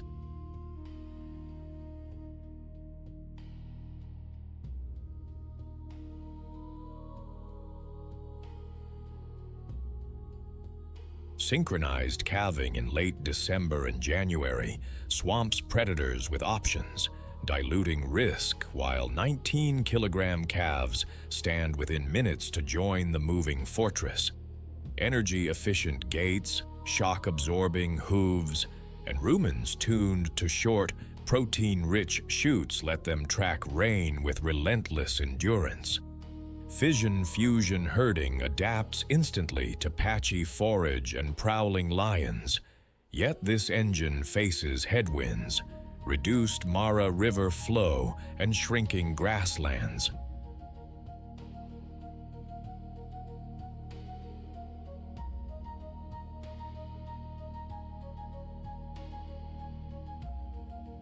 Community conservancies and watershed reforestation offer a fighting chance to keep the cycle turning. The wildebeest is the heartbeat of the migration, turning rain into motion, motion into life.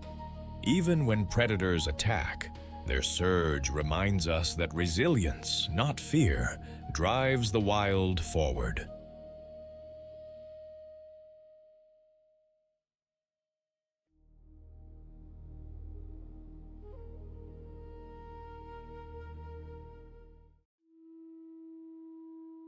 A leopard's shadow reaches for a ribbon of gold, then, in a blink, the crown is gone. When predators attack, the forest emperor swaps pageantry for parkour. Meet the golden pheasant of western China's dense forests, a male dressed like sunrise with a silk fall crest, and a female in leaf-brown camouflage. His beauty is a beacon in courtship, and sadly, a bullseye for hunters. Hers is invisibility perfected.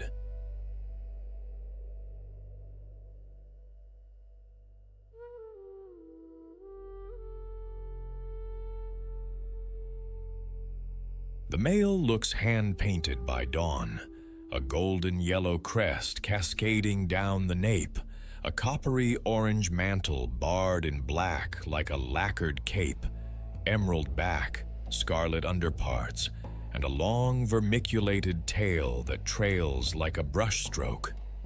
Up close, each feather is engineered theater. Iridescent plates catch low forest light and flip it into fire, a signal designed to stop a peahen mid-stride. Yet the costume comes with an escape clause.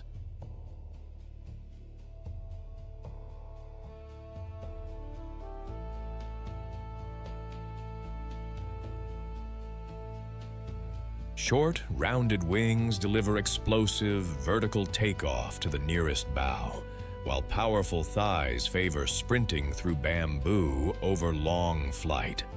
That long tail is not just glamour. It acts as a rudder for tight turns when a leopard or civet lunges. Males carry small tarsal spurs for close shoves. The female's palette flips the script. Mottled browns and barred stripes dissolve into leaf litter, protecting her nest.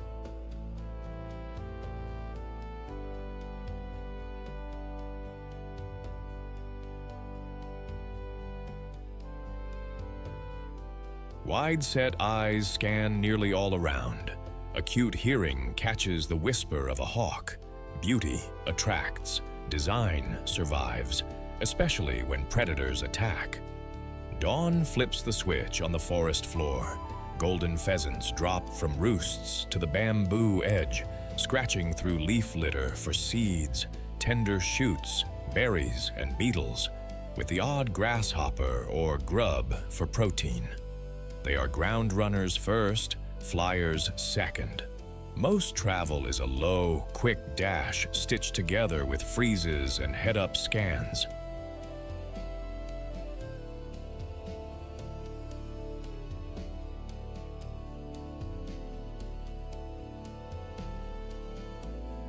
By late morning, there is preening and a dust bath to keep parasites at bay. Then they melt into shade to loaf through the heat. Come spring, the male turns a clearing into a theater. He orbits the female in slow steps, crest raised, orange cape flared over his face like a fan, tail sweeping as he keeps the sun behind him so his colors ignite. Soft, metallic notes pulse between rattling wing flicks, a show tuned for close range.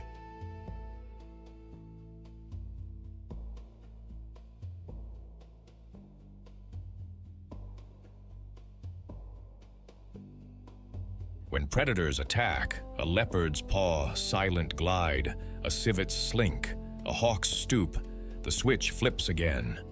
First, freeze. If the shadow keeps coming, the cock bolts, tail acting as a rudder as he slaloms through bamboo or explodes in a short, thunderous climb to a low branch and vanishes into green. In this forest, pageantry survives by split-second decisions.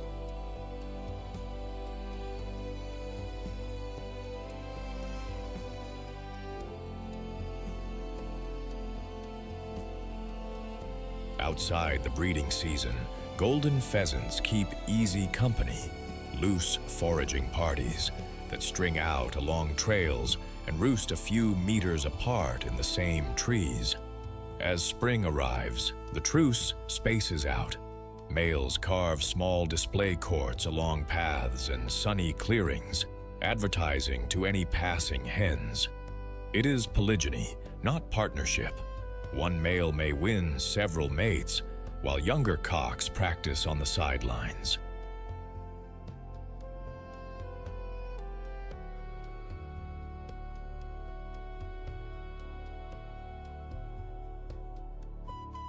Confrontations are mostly posture and sprint, with brief spur swipes if someone refuses the memo. The peahen's world is secrecy. She chooses a ground nest tucked under shrub or bamboo, lays a clutch, often 6 to 10 eggs, and handles the whole job herself, roughly 3 weeks of incubation, then shepherding a troop of precocial chicks that can run and peck within hours. She speaks in soft clucks.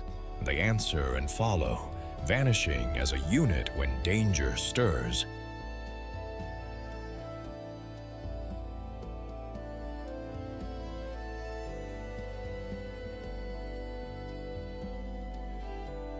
When predators attack, her playbook is simple and effective. Press flat till the last moment, then burst forward to lead the threat away while the brood threads into cover. Group life helps. The more eyes, the sooner the alarm, and even neighboring birds' warnings are folded into their decisions. In a forest of ambush, cooperation and camouflage are the family business. On the forest floor of western China, golden pheasants are litter turners and seed couriers.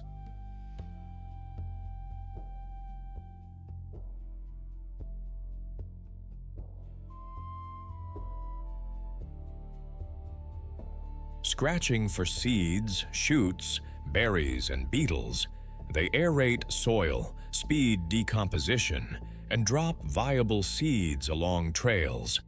Tiny edits that help the understory renew. They are also calories on legs for leopards, civets, and hawks, a bright link moving energy up the web.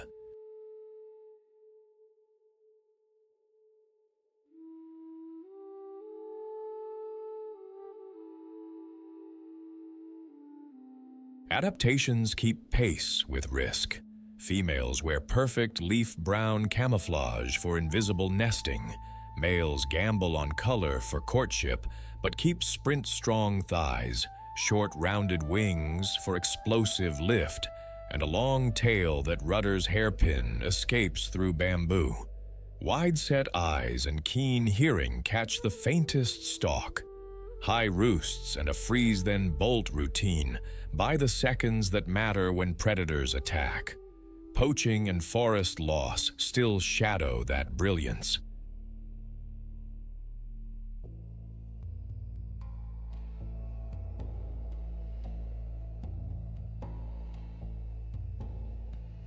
When predators attack, the golden pheasant answers with silence, a zigzag, and the thunder of short wings. Pageantry turned survival. It is a living ember in green dusk, reminding us that beauty endures only where forests are guarded.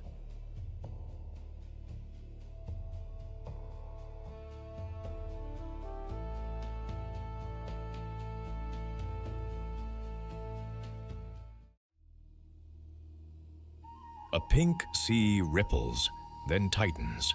One shadow at the shoreline, and thousands of wings flash black like sudden storm clouds. When predators attack, elegance sprints on stilts. Meet the flamingo, sovereign of harsh soda lakes and salt flats across Africa, South America, and Central Asia. A bird built for poison water and runway poses, it turns beauty into a survival tool when danger closes in.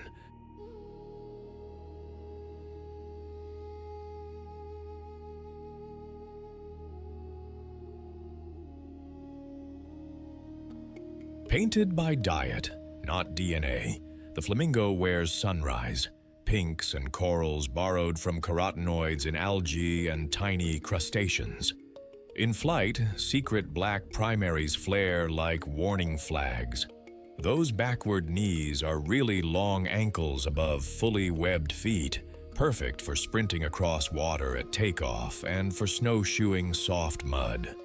Thick, brine-proof skin on the legs shrugs off alkaline burn, while special salt glands above the eyes shed excess salt like tiny desalinizers.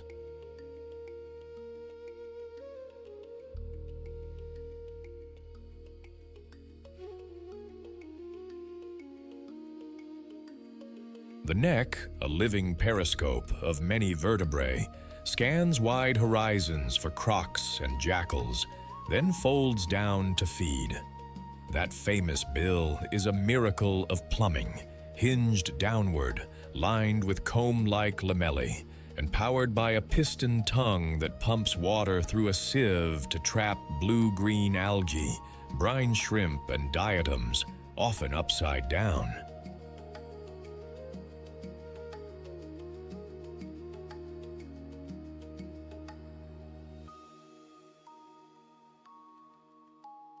Streamlined bodies, long legs, and quick wing beats turn mass panic into lift.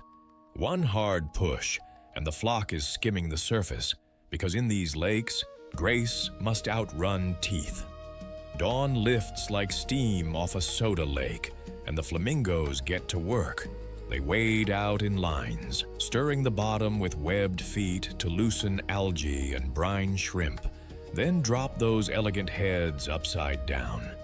The tongue pistons, water sieves through the bill's combs, and breakfast becomes color.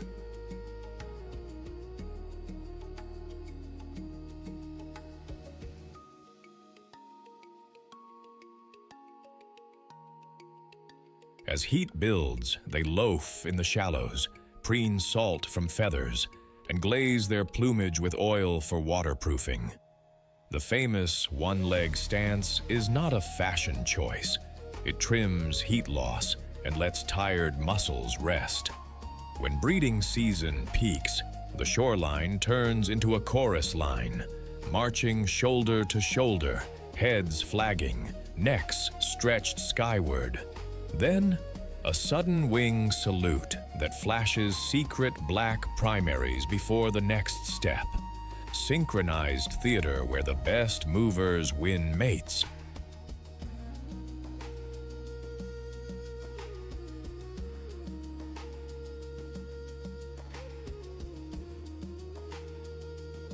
When predators attack, jackal on the flat, hyena at dusk, an eagle or marabou aiming for a chick, the mood flips. Hundreds of necks shoot up, a ripple of alarm runs the flock, and stilts become springs. They sprint, splash, and run on water into a mass liftoff, or push the creche into stinging shallows where mammals hesitate and talons lose their angle. Flamingo life is built on crowds.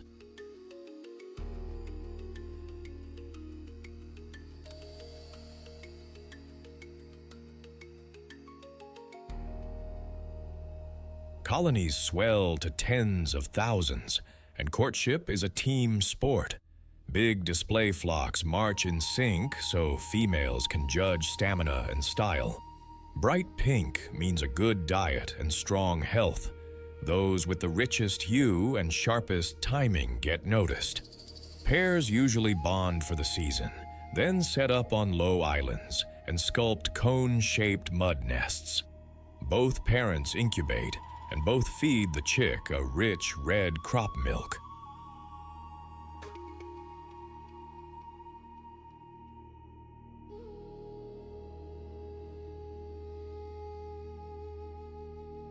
Within days, the gray fluffball joins a creche, nursery mobs of hundreds, guarded by rotating adults. Parents find their own chick by voice and face in the crowd, like two people spotting each other at a concert. When predators attack, numbers become armor. Many eyes spot danger early. Adults tighten around the creche, then either wheel skyward in a blinding pink spiral or herd the young into brine so corrosive that jackals and hyenas think twice.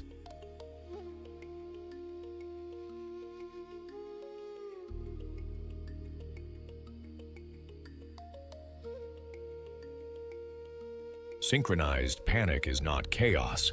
It is a plan that makes a single target vanish into a moving sea of legs and wings.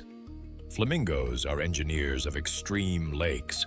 Thousands of sieving bills harvest blue-green algae and brine shrimp, keeping blooms in check and turning sunlight-built biomass into pink feathers, guano, and motion.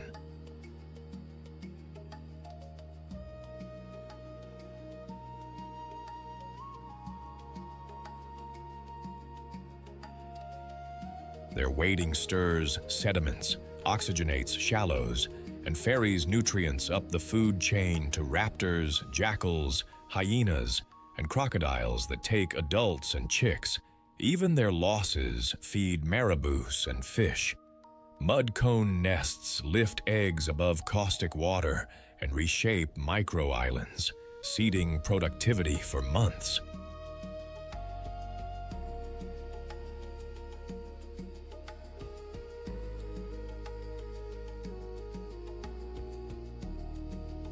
Adaptations are precision tools for poison water, supraorbital salt glands that drip brine, brine-tough legs, webbed feet for mud snowshoeing, and a reversed lamellate bill driven by a piston tongue to filter life from soup. Vigilant crowds, alarm ripples, and sprint takeoffs turn elegance into a coordinated shield when predators attack. Threats include water diversion, mineral extraction, disturbance, and disease.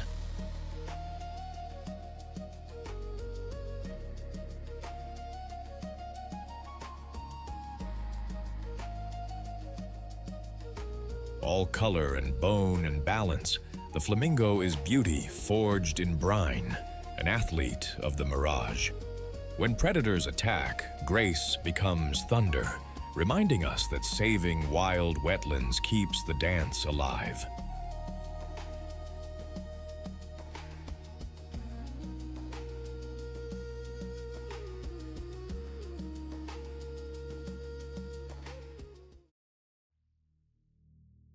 A clear umbrella drifts like a daydream.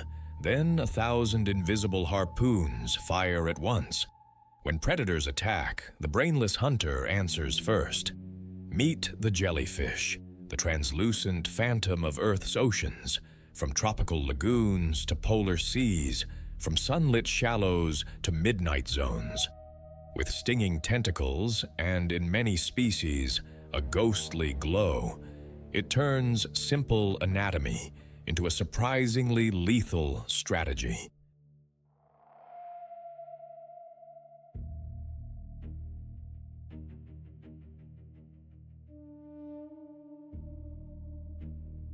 Painted by near nothing, a jellyfish is mostly water held in a bell of gelatinous mesoglea, rimmed with tentacles and draped with oral arms.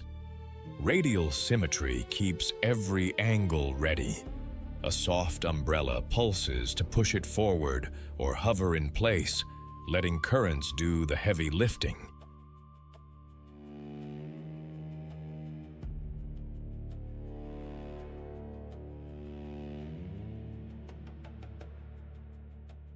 Along those tentacles lie batteries of nematocysts, microscopic spring-loaded capsules that, on contact, explode faster than almost any cell on Earth, firing barbed threads and venom that snare plankton, fish larvae, even small fishes.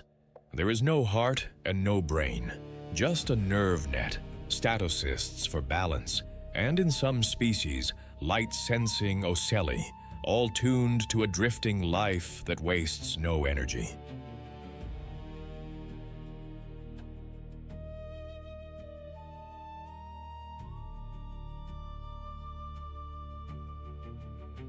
Many jellyfish glow. Deep-sea species can strobe in electric blues, and some even trigger a burglar alarm, flashing to attract a bigger predator to their attacker. Transparency is their cloak. The bell collapses flat for sudden dives, and trailing tentacles can break off as decoys. And when life gets rough, a few, like Turritopsis dohrnii, can rewind the clock, reverting from adult back to polyp to begin again.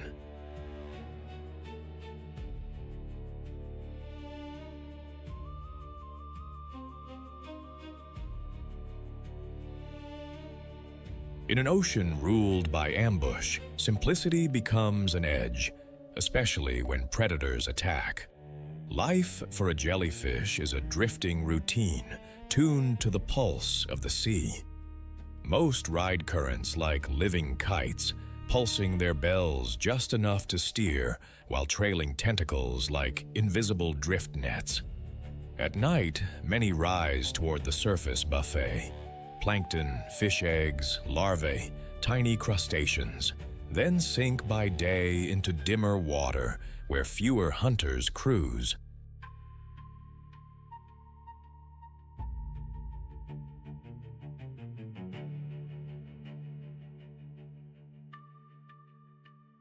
Feeding is touch and take, a graze against a tentacle, a lightning strike from nematocysts.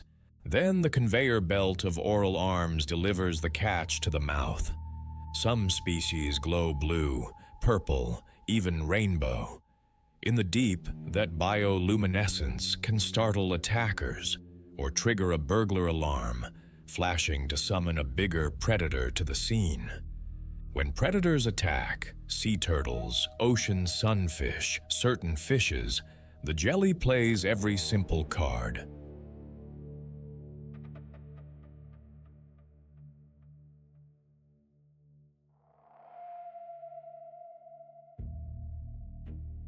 It goes still to shrink the wake that gives it away, then snaps into faster pulses to slip aside. Tentacles can tear free and keep stinging as decoys. Transparency hides the body. A sudden flash may confuse the hunter long enough for the current to carry the phantom away. Jellyfish do not do family, but they do arrive in numbers. Blooms form when currents, temperature, and food align, thousands drifting together not from loyalty, but from physics and timing.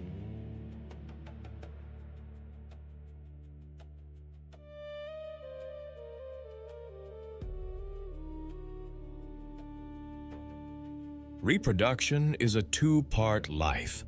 The free-swimming medusa releases eggs and sperm into the water. Some species brood, yielding a pinhead planula that settles as a tiny polyp. When conditions are right, That polyp clones itself into a stack and strobolates, popping off baby ephyrae like living coins that grow into new medusae. A few species can even reverse the script. Turritopsis dohrnii, under stress, retreats from medusa back to polyp, rewriting age when survival demands it.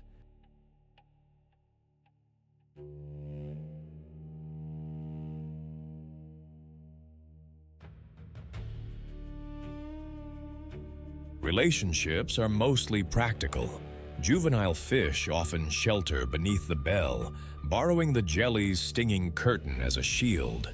Hyper-eyed amphipods and small crabs hitchhike or nibble the feast. The ledger runs both ways. Turtles, sunfish, and even other jellies feed on them. And when predators attack, that sudden group glow in the dark can call in a third party. The ocean's rough version of the enemy of my enemy is my friend.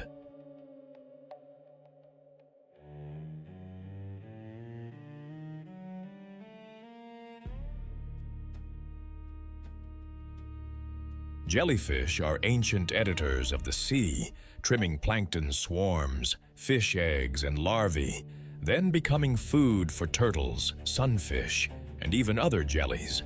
When blooms crash, jellyfalls rain to the seafloor, feeding crabs, worms, and deep scavengers, recycling energy through the dark.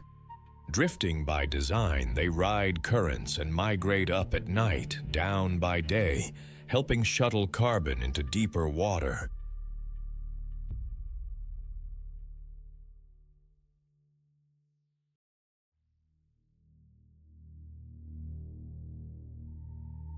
Their toolkit is elegant minimalism, a nerve net instead of a brain, statocysts for balance, transparency for stealth, and nematocysts, cells that fire venomous barbs in a blink. Many glow blue or violet, flashing burglar alarm light to lure a bigger hunter onto their attacker when predators attack. A two-phase life, polyp and medusa, spreads risk. Some, like Turritopsis dohrnii, can even reset to the polyp stage under stress.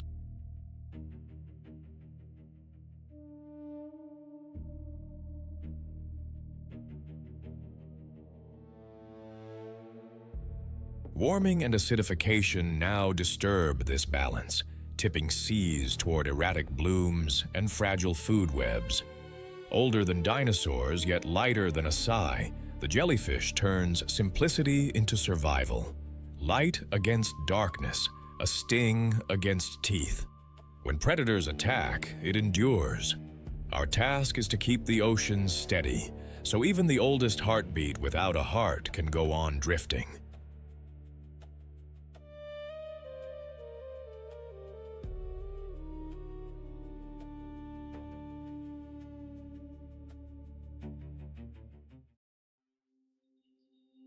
What if beauty was a biohazard label? When predators attack, the monarch turns a mouthful of orange into a lesson a bird never forgets. This is the monarch butterfly, drifting over Texas wildflowers and across North America. A paper-thin traveler that rides the wind more than 4,500 kilometers to the Oyamel firs of central Mexico. Its blazing orange and ink wings are not just gorgeous, they are a warning sign powered by milkweed chemistry.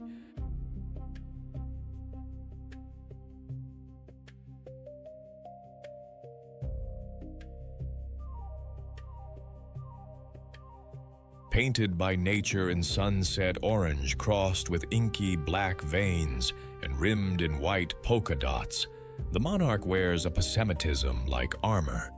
That pattern broadcasts a truth baked into its body. As a caterpillar, it dined on milkweed and banked cardiac glycosides, or cardinolides, that make predators nauseous. First-time birds that attack quickly gag, wipe their beaks, and remember. The billboard works.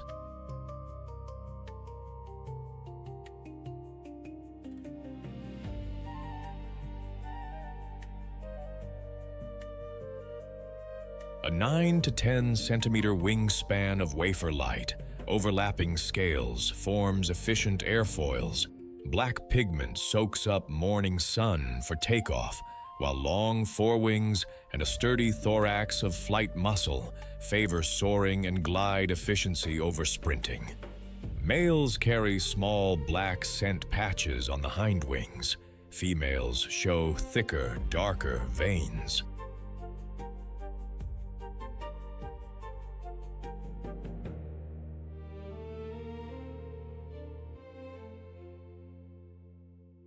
Huge compound eyes read the sky.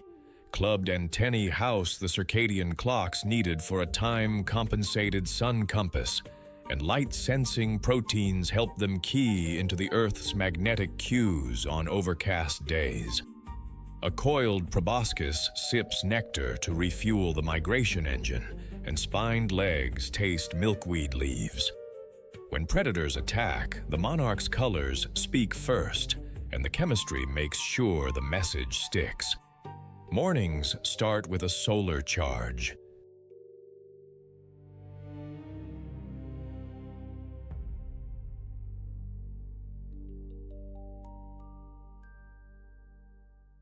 In Texas fields, a monarch hangs like a leaf, opens those orange panels, and soaks up heat until the flight muscles hum. Then it is fuel management. Sip nectar, ride a tailwind, glide to the next bloom. Migratory supergeneration adults delay reproduction and turn into endurance athletes, steering by a time-compensated sun compass and, on cloudy days, faint magnetic cues.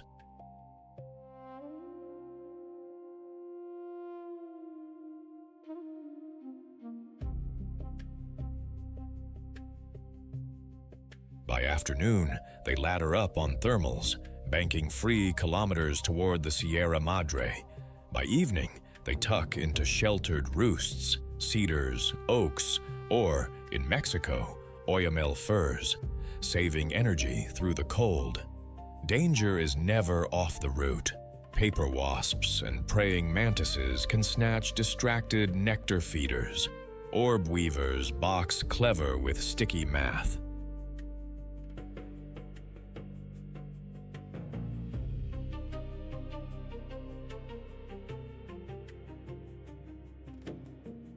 Most birds learn fast. One bite brings bitter cardiac glycosides and a very public beak wiping. But a few specialists in Mexico, like grosbeaks and orioles, can stomach what others cannot.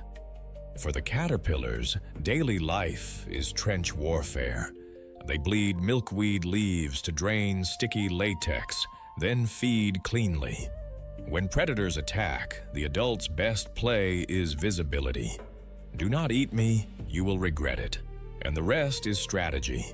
Altitude, tailwinds, and 1,000 safe decisions in a row.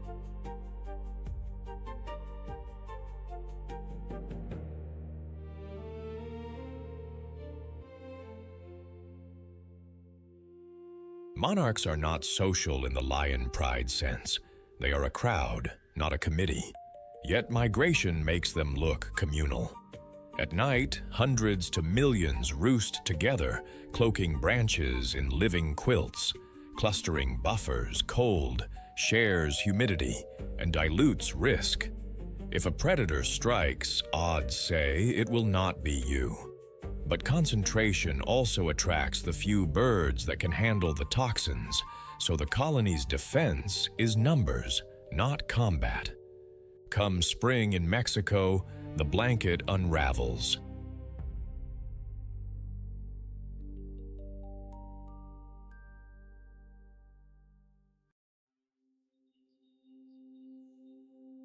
Males patrol sunlit glades, flashing those hindwing scent patches. Quick courtships lead to matings, and the northbound wave begins. Farther up the map, females home in on milkweed by scent and chemistry, laying single eggs on tender leaves. That plant is the monarch's lifelong partner and shield. It feeds the larva, arms it with toxins, and shapes how bitter each butterfly becomes.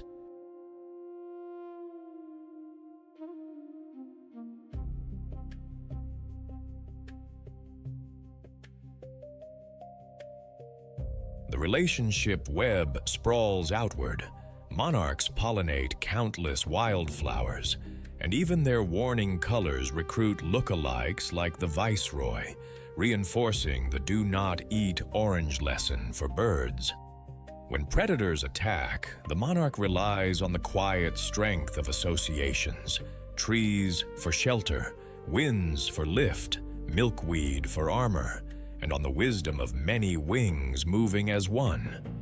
Across prairies, Texas flyways, and Mexico's fir forests, monarchs stitch ecosystems together.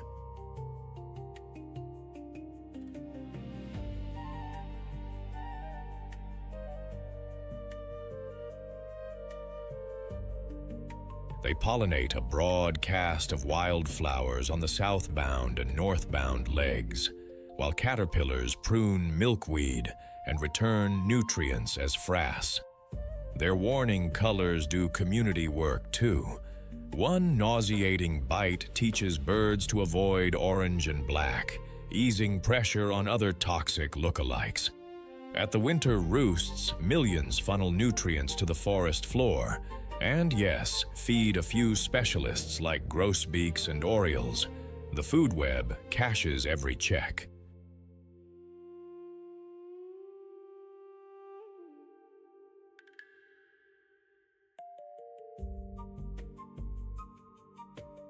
Adaptations are elegant. Milkweed cardinalides sequestered as armor, a genetic compass using the sun, and, when clouds win, the Earth's magnetic field, long glider wings for energy thrift, and reproductive diapause for the marathon. When predators attack, the monarch answers with chemistry, visibility, and the wisdom of many wings. Fragile only at first glance, the monarch is courage painted in orange, a traveler that turns attack into memory and a migration into legend.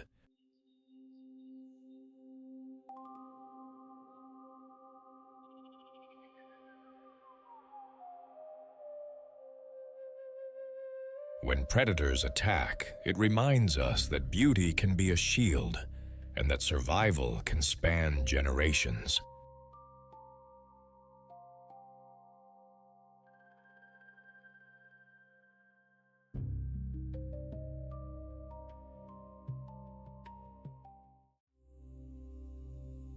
Think prey means pushover? Tell that to a horned giant that can weigh a ton and still vault a fence in a single beat. Even lions do the math before they try this one.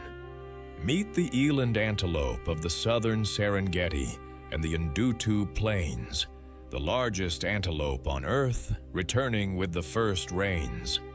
Long, spiraled horns and pillar-thick legs turn this grazer into a living tank with options: run, leap, or stand and fight.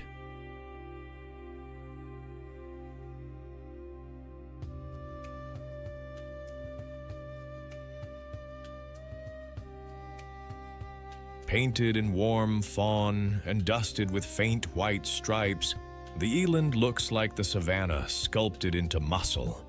Mature bulls can stand up to 1.88 meters at the shoulder and tip the scales from 500 to over 1,000 kilograms. Yet they move with surprising grace. A heavy dewlap drapes the throat like a built-in radiator, helping shed heat under a humid, post-rain sky.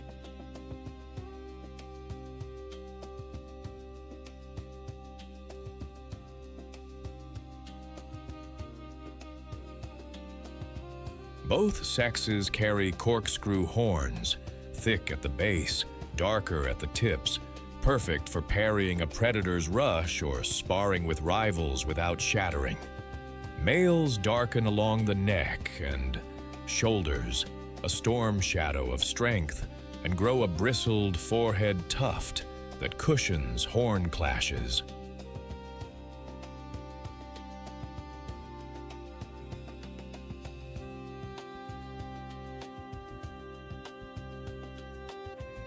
Broad, splayed hooves keep this heavyweight steady on slick, newly soaked ground, while spring steel tendons in the legs store and release energy, partly why an eland can clear a 2-meter barrier from a standstill. The hide along the neck and shoulders is dense, a natural shield where claws and teeth aim.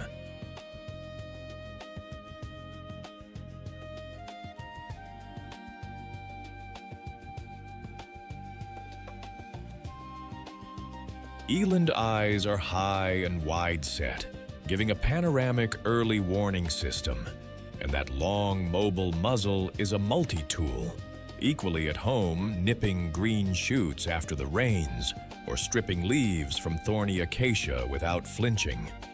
In a land of hunters, evolution gave the eland the hardest question of all. Are you sure? With the first October rains greening the Ndutu plains, eland switch from dusty endurance to fresh season efficiency.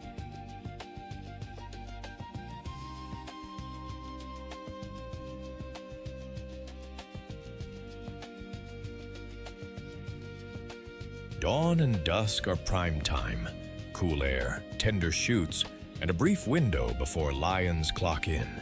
They graze the new grass like lawnmowers with horns, then drift to browse acacia and forbs, using that long, precise muzzle to nip around thorns.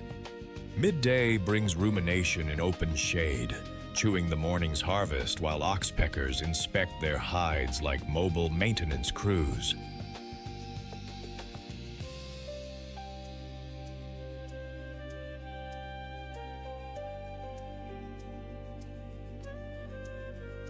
Eland are built for options. If danger is distant, they fade into a steady trot that eats ground with almost comical calm.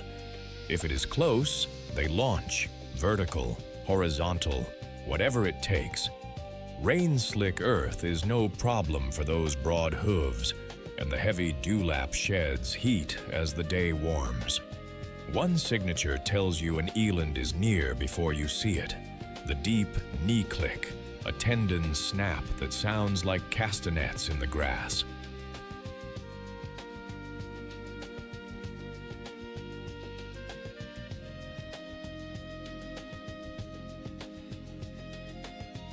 It travels on the wind, a metronome of movement, and for prowling lions, a reminder that this prey comes with a price tag.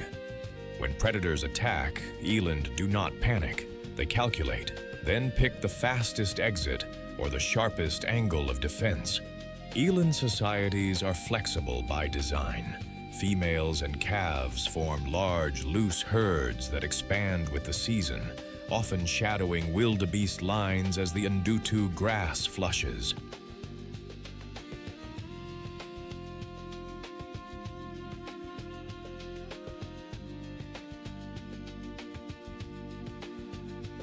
Newborns begin life as hiders, tucked in cover while mothers slip back to nurse.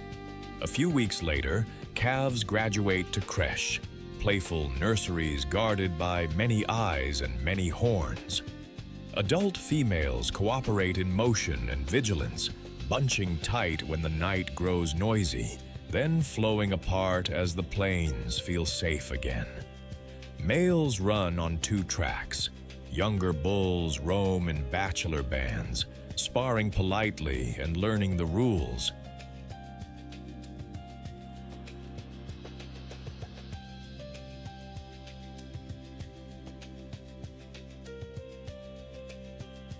Mature, dark-shouldered bulls patrol the edges, advertising status with that famous knee click. The louder the click, the bigger the message. Courtship is more display than demolition. Parallel walking, a slow lateral show of bulk and dewlap, then measured horn wrestling that tests resolve without wasting lives. During a lion probe, herds pivot, calves center, cows form the moving wall, and a bull may stand broadside, horns forward, like a bouncer at the only door.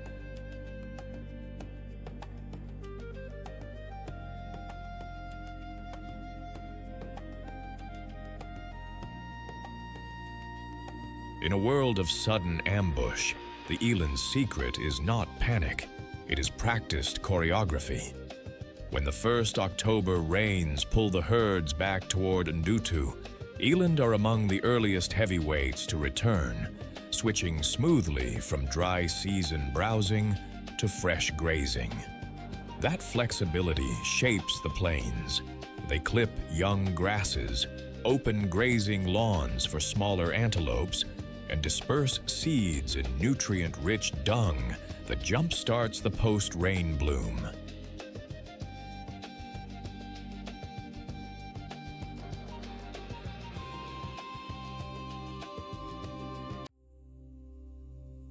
Broad hooves churn damp soil, helping new shoots take root, while oxpeckers ride along, pruning ticks and acting as living alarm bells. As prime biomass, eland also feed the food web. Calves and weakened adults factor into the calculations of lions and hyenas, spreading predator pressure across the landscape.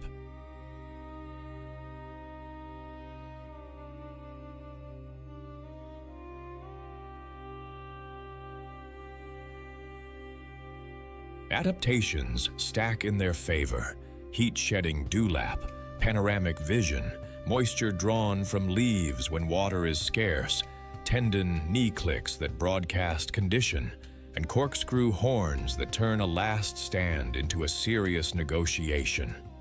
In a realm defined by sudden ambush, the eland embodies quiet strength and measured courage, a reminder that survival is not loud or flashy. It is calm, deliberate, and ready when the grass begins to move.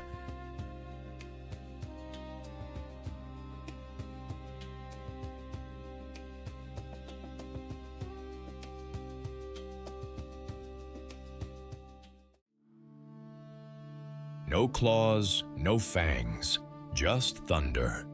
When predators attack, this little northern powerhouse answers with balance, stamina, and a gear most horses do not even have. This is the Icelandic horse, forged on wind-swept grasslands and lava flats at the edge of the Arctic. Famous for 5 gaits, including the cloud-smooth tilt and a blistering flying pace that can touch 50 kilometers per hour. It turns sure-footed speed into its shield.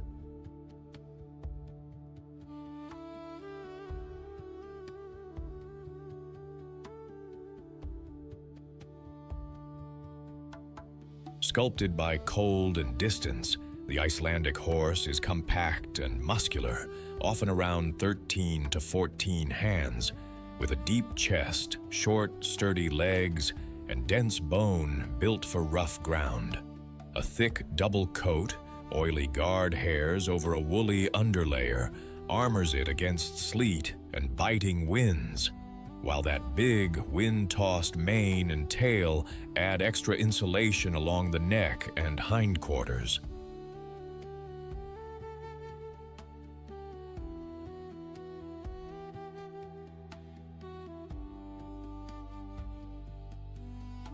Hooves are hard as basalt and naturally well-shaped, gripping slick turf, frozen ruts, and broken lava, where a misstep could be a sentence.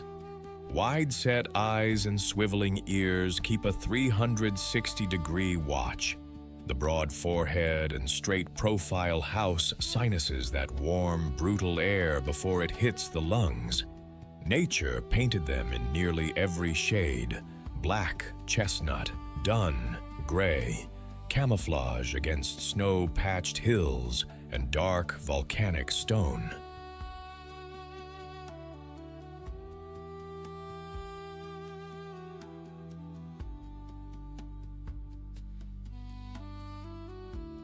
And then the secret weapons.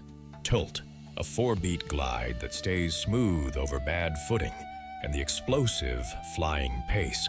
A lateral sprint for short, decisive bursts when a fast exit is the only answer to teeth in the mist. Most days begin with wind. Icelandic horses turn their thick rumps to the gusts, fluff that double coat, and get on with the business of grazing, slow, steady, and for hours.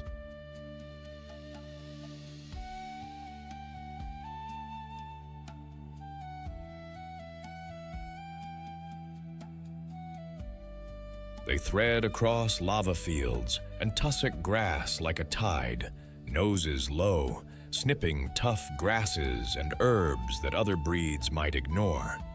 In winter, they paw neat craters through crusted snow to reach the forage below, then drink at ice-rimmed streams, sometimes breaking a skim of ice with those rock-hard hooves.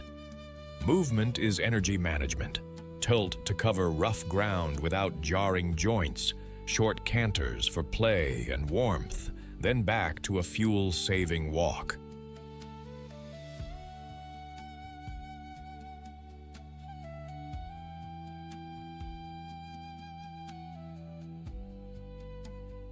They nap standing, lock-kneed and ready, and roll in dust or snow to clean skin and reset the coat's loft. Ears swivel, eyes scan. In a country where weather is the main predator, vigilance is a habit. When predators attack, or try to, instinct kicks in. A fox or loose dog testing the edges meets a wall of horses wheeling as one, mares bunching foals to the center while the stallion or a bold gelding pins ears, lashes out with front strikes and bone-rattling kicks.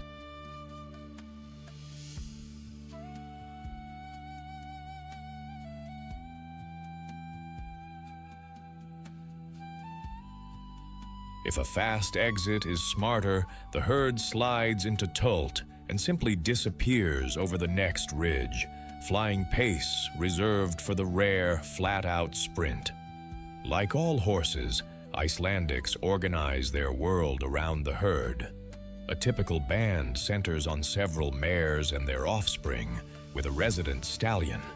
And it is often an older, savvy lead mare who chooses when and where to move.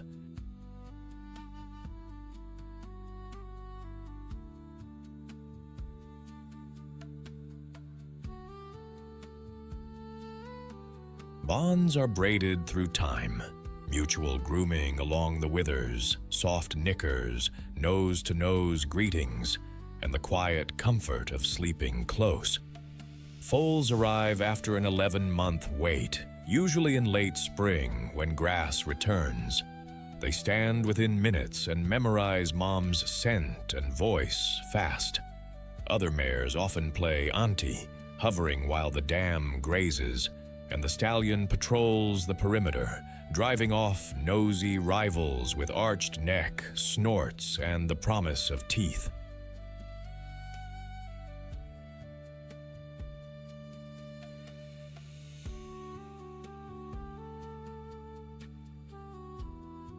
Young males peel off into bachelor groups, wrestling and learning the rules before challenging for mares. Across Iceland, many herds still summer free on highland commons, then return during autumn roundups. Retter, where family bands resort themselves amid a swirl of hoofbeats and human voices. When predators attack, be it a fox eyeing a newborn or ravens testing a placenta, the band tightens. Mares form a living ring, heads out, and the stallion charges.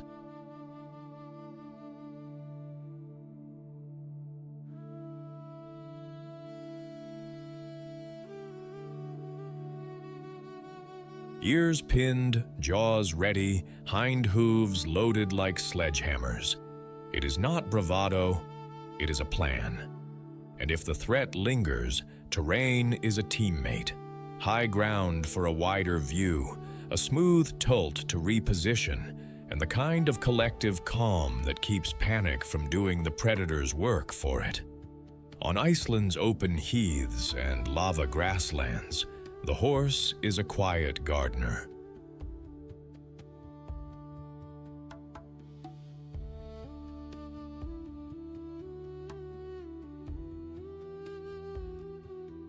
Summer herds clip tough grasses and sedges into a living mosaic that benefits ground-nesting birds and pollinators.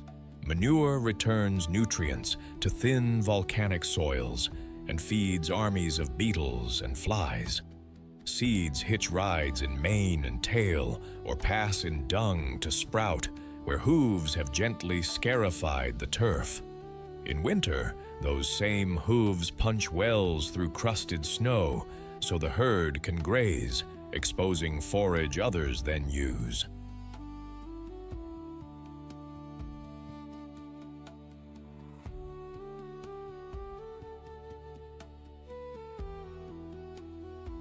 Their toolset is built for this job, a compact frame that sips energy, a double coat that shrugs off sleet, basalt-hard hooves, and the unique gaits, tolt for efficient, non-jarring travel over rough ground, flying pace for short, decisive escapes. When predators attack, usually foxes, marauding dogs, or the very weather itself, horses answer as a unit. Ring the foals, face outward, strike and kick, or flow away at speed.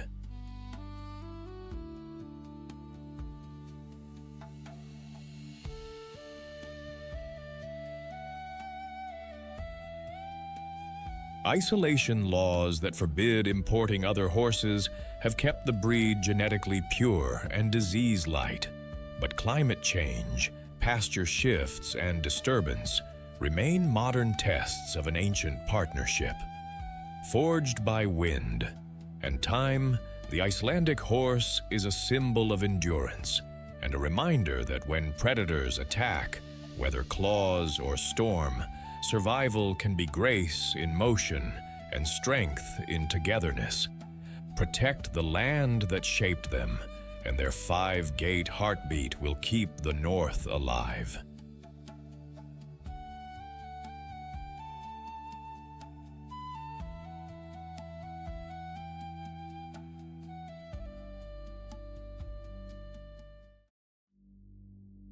A leaf rocks lazily, then a slingshot snaps and a fly simply is not there.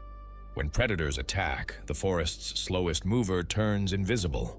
When it attacks, speed does the talking.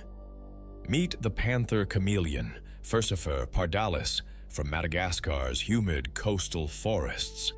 A walking rainbow with turret eyes and a coiling, anchor-strong tail, it speaks in color and hunts without taking a step.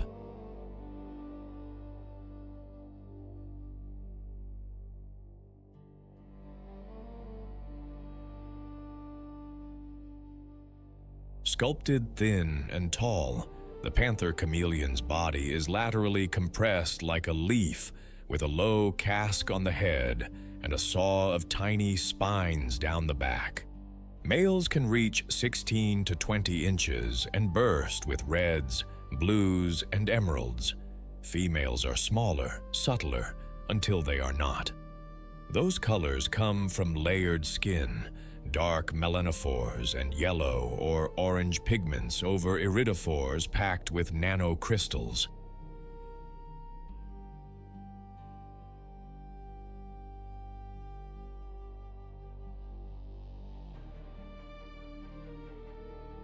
By tuning the spacing of those crystals, the lizard shifts which wavelengths bounce back, calm greens, flirting blues, or the dark do not mess with me of stress. Eyes sit in scaly turrets, lids fuse to pinholes.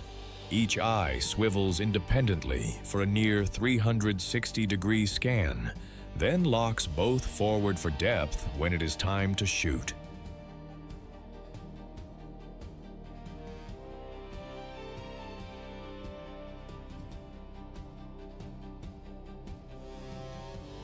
Zygodactyl feet, 2 toes forward, 2 back, clamp branches like clothespins, while a prehensile tail acts as a 5th limb and a safety rope when predators attack.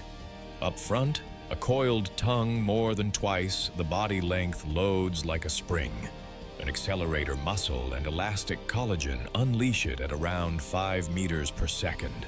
The sticky tip pancaking prey in a blink. Daylight is the chameleon's shift.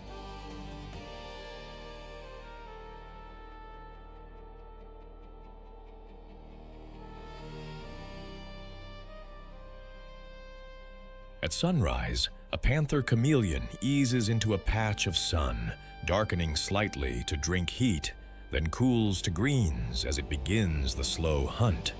It does not chase. Why sprint when the forest delivers? Turret eyes sweep opposite directions, mapping leaves, flies, and danger. When a target lines up, both eyes lock, the body freezes, and the tongue launches. More than twice the body length, hitting at about 5 meters per second.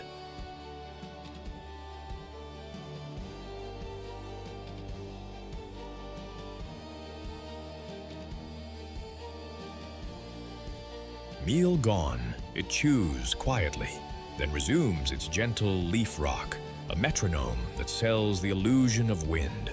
It sips dew from leaves, sheds in papery patches, and by noon retreats to dappled shade. When predators attack, hawk shadow, snake glide, a lemur too curious, the plan flips. Color drops to broken greens and browns.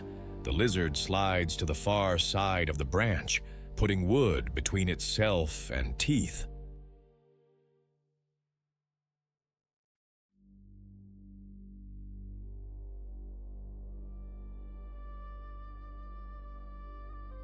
It flattens, hisses, gapes, and if the moment turns desperate, that tail, usually a seatbelt, unclips and the chameleon lets go, dropping like a dead leaf into understory safety. After dark, it sleeps on twig tips, pale and exposed, counterintuitive, until you notice the trick. The slightest vibration wakes it before claws arrive. Panther chameleons are introverts with a loud wardrobe. They live mostly alone, each adult holding a patch of forest it knows by branch and sunbeam.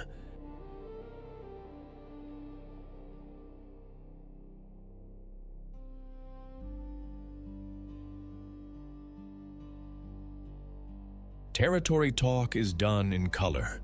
Relaxed greens mean just passing, while males flash electric reds and blues in a broadside pose, body flattened, ribs wide, to look larger. Most disputes end with a stare down and a slow, stiff march. If neither backs off, there is grappling and short, jerky lunges, but the color language usually saves them from risky fights.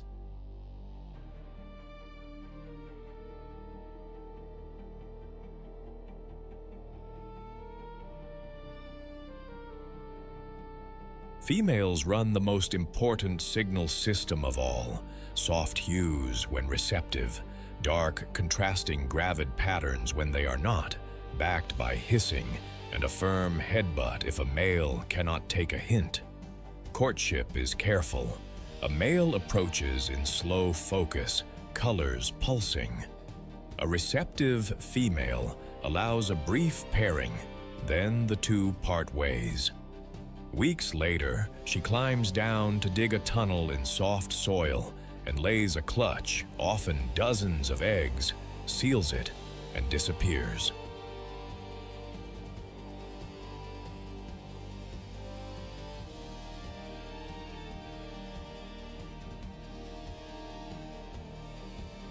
No nursery, no babysitting.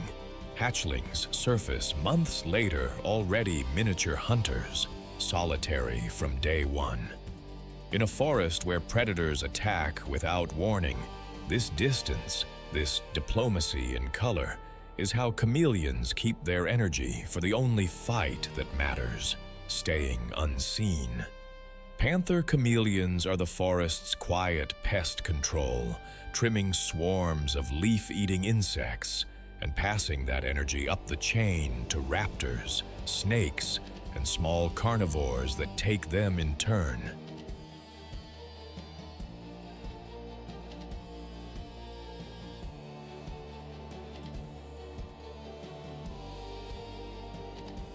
Their toolkit is precision. Nanocrystal iridophores shift color for social signals and temperature control. Turret eyes sweep nearly 360 degrees to spot both prey and danger without a step. A spring-loaded tongue snatches insects at 5 meters per second. Zygodactyl feet and a prehensile tail clamp. Branches like living clamps. When predators attack, they flatten, darken, slide to the branch's far side, or simply drop, leaf-like, into cover.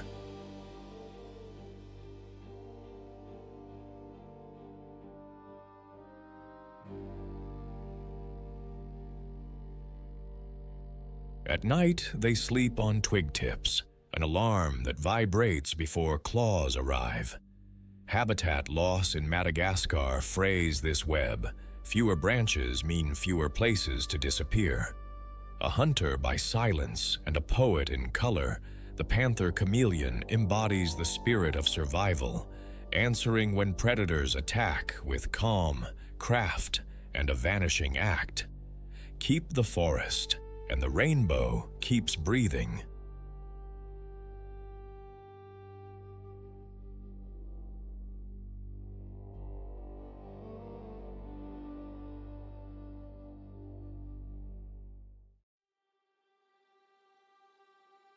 Storm heat leans on the plains.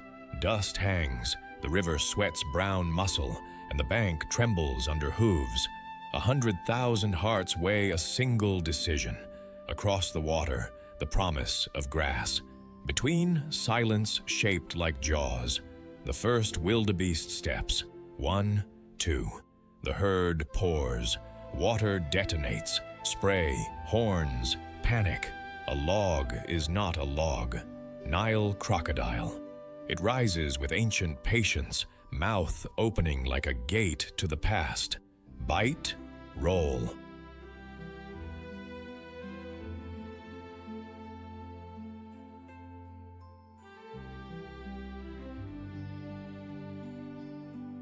A calf vanishes in a bloom of bubbles.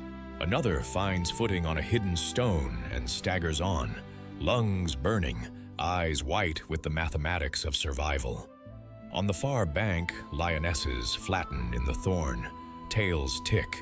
They read the flow, pick the weak, then explode from shadow.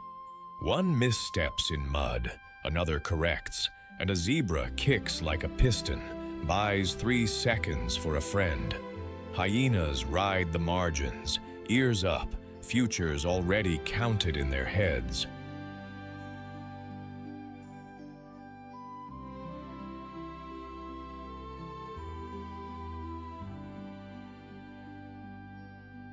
Overhead, a fish eagle carves the air, and marabou storks stand like undertakers too polite to look away.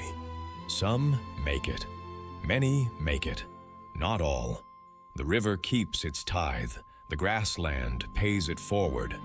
Those who climb the far bank shake off the weight of water and fall into a trot that looks like relief. The pride eats. Crocodiles sink into silence. Vultures coil down to finish what was started. Nothing is wasted. Not here.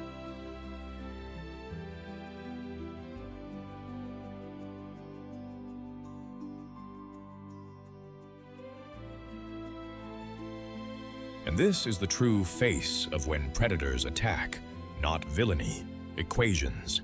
Heat against muscle, hunger against distance, timing against terror. In other corners of the world, the same laws whisper through different bodies. Orcas corralling a seal off a berg, wolves dividing wind and elk on snow, falcons turning gravity into a blade over a city roof, The methods change, the stakes do not.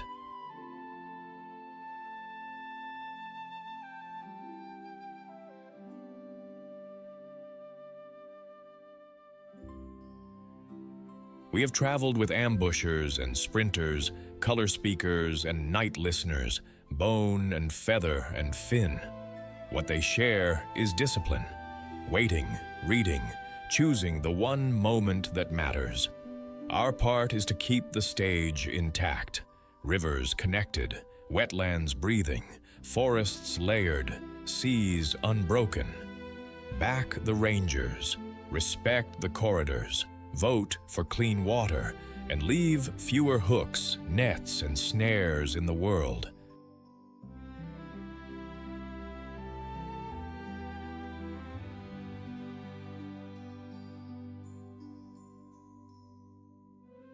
If this journey moved you, tap subscribe, drop a like, and tell us in the comments which hunt stunned you most and where you are watching from. Share this with someone who knows the sound a heartbeat makes when a river begins to boil. The episode ends, the calculus continues.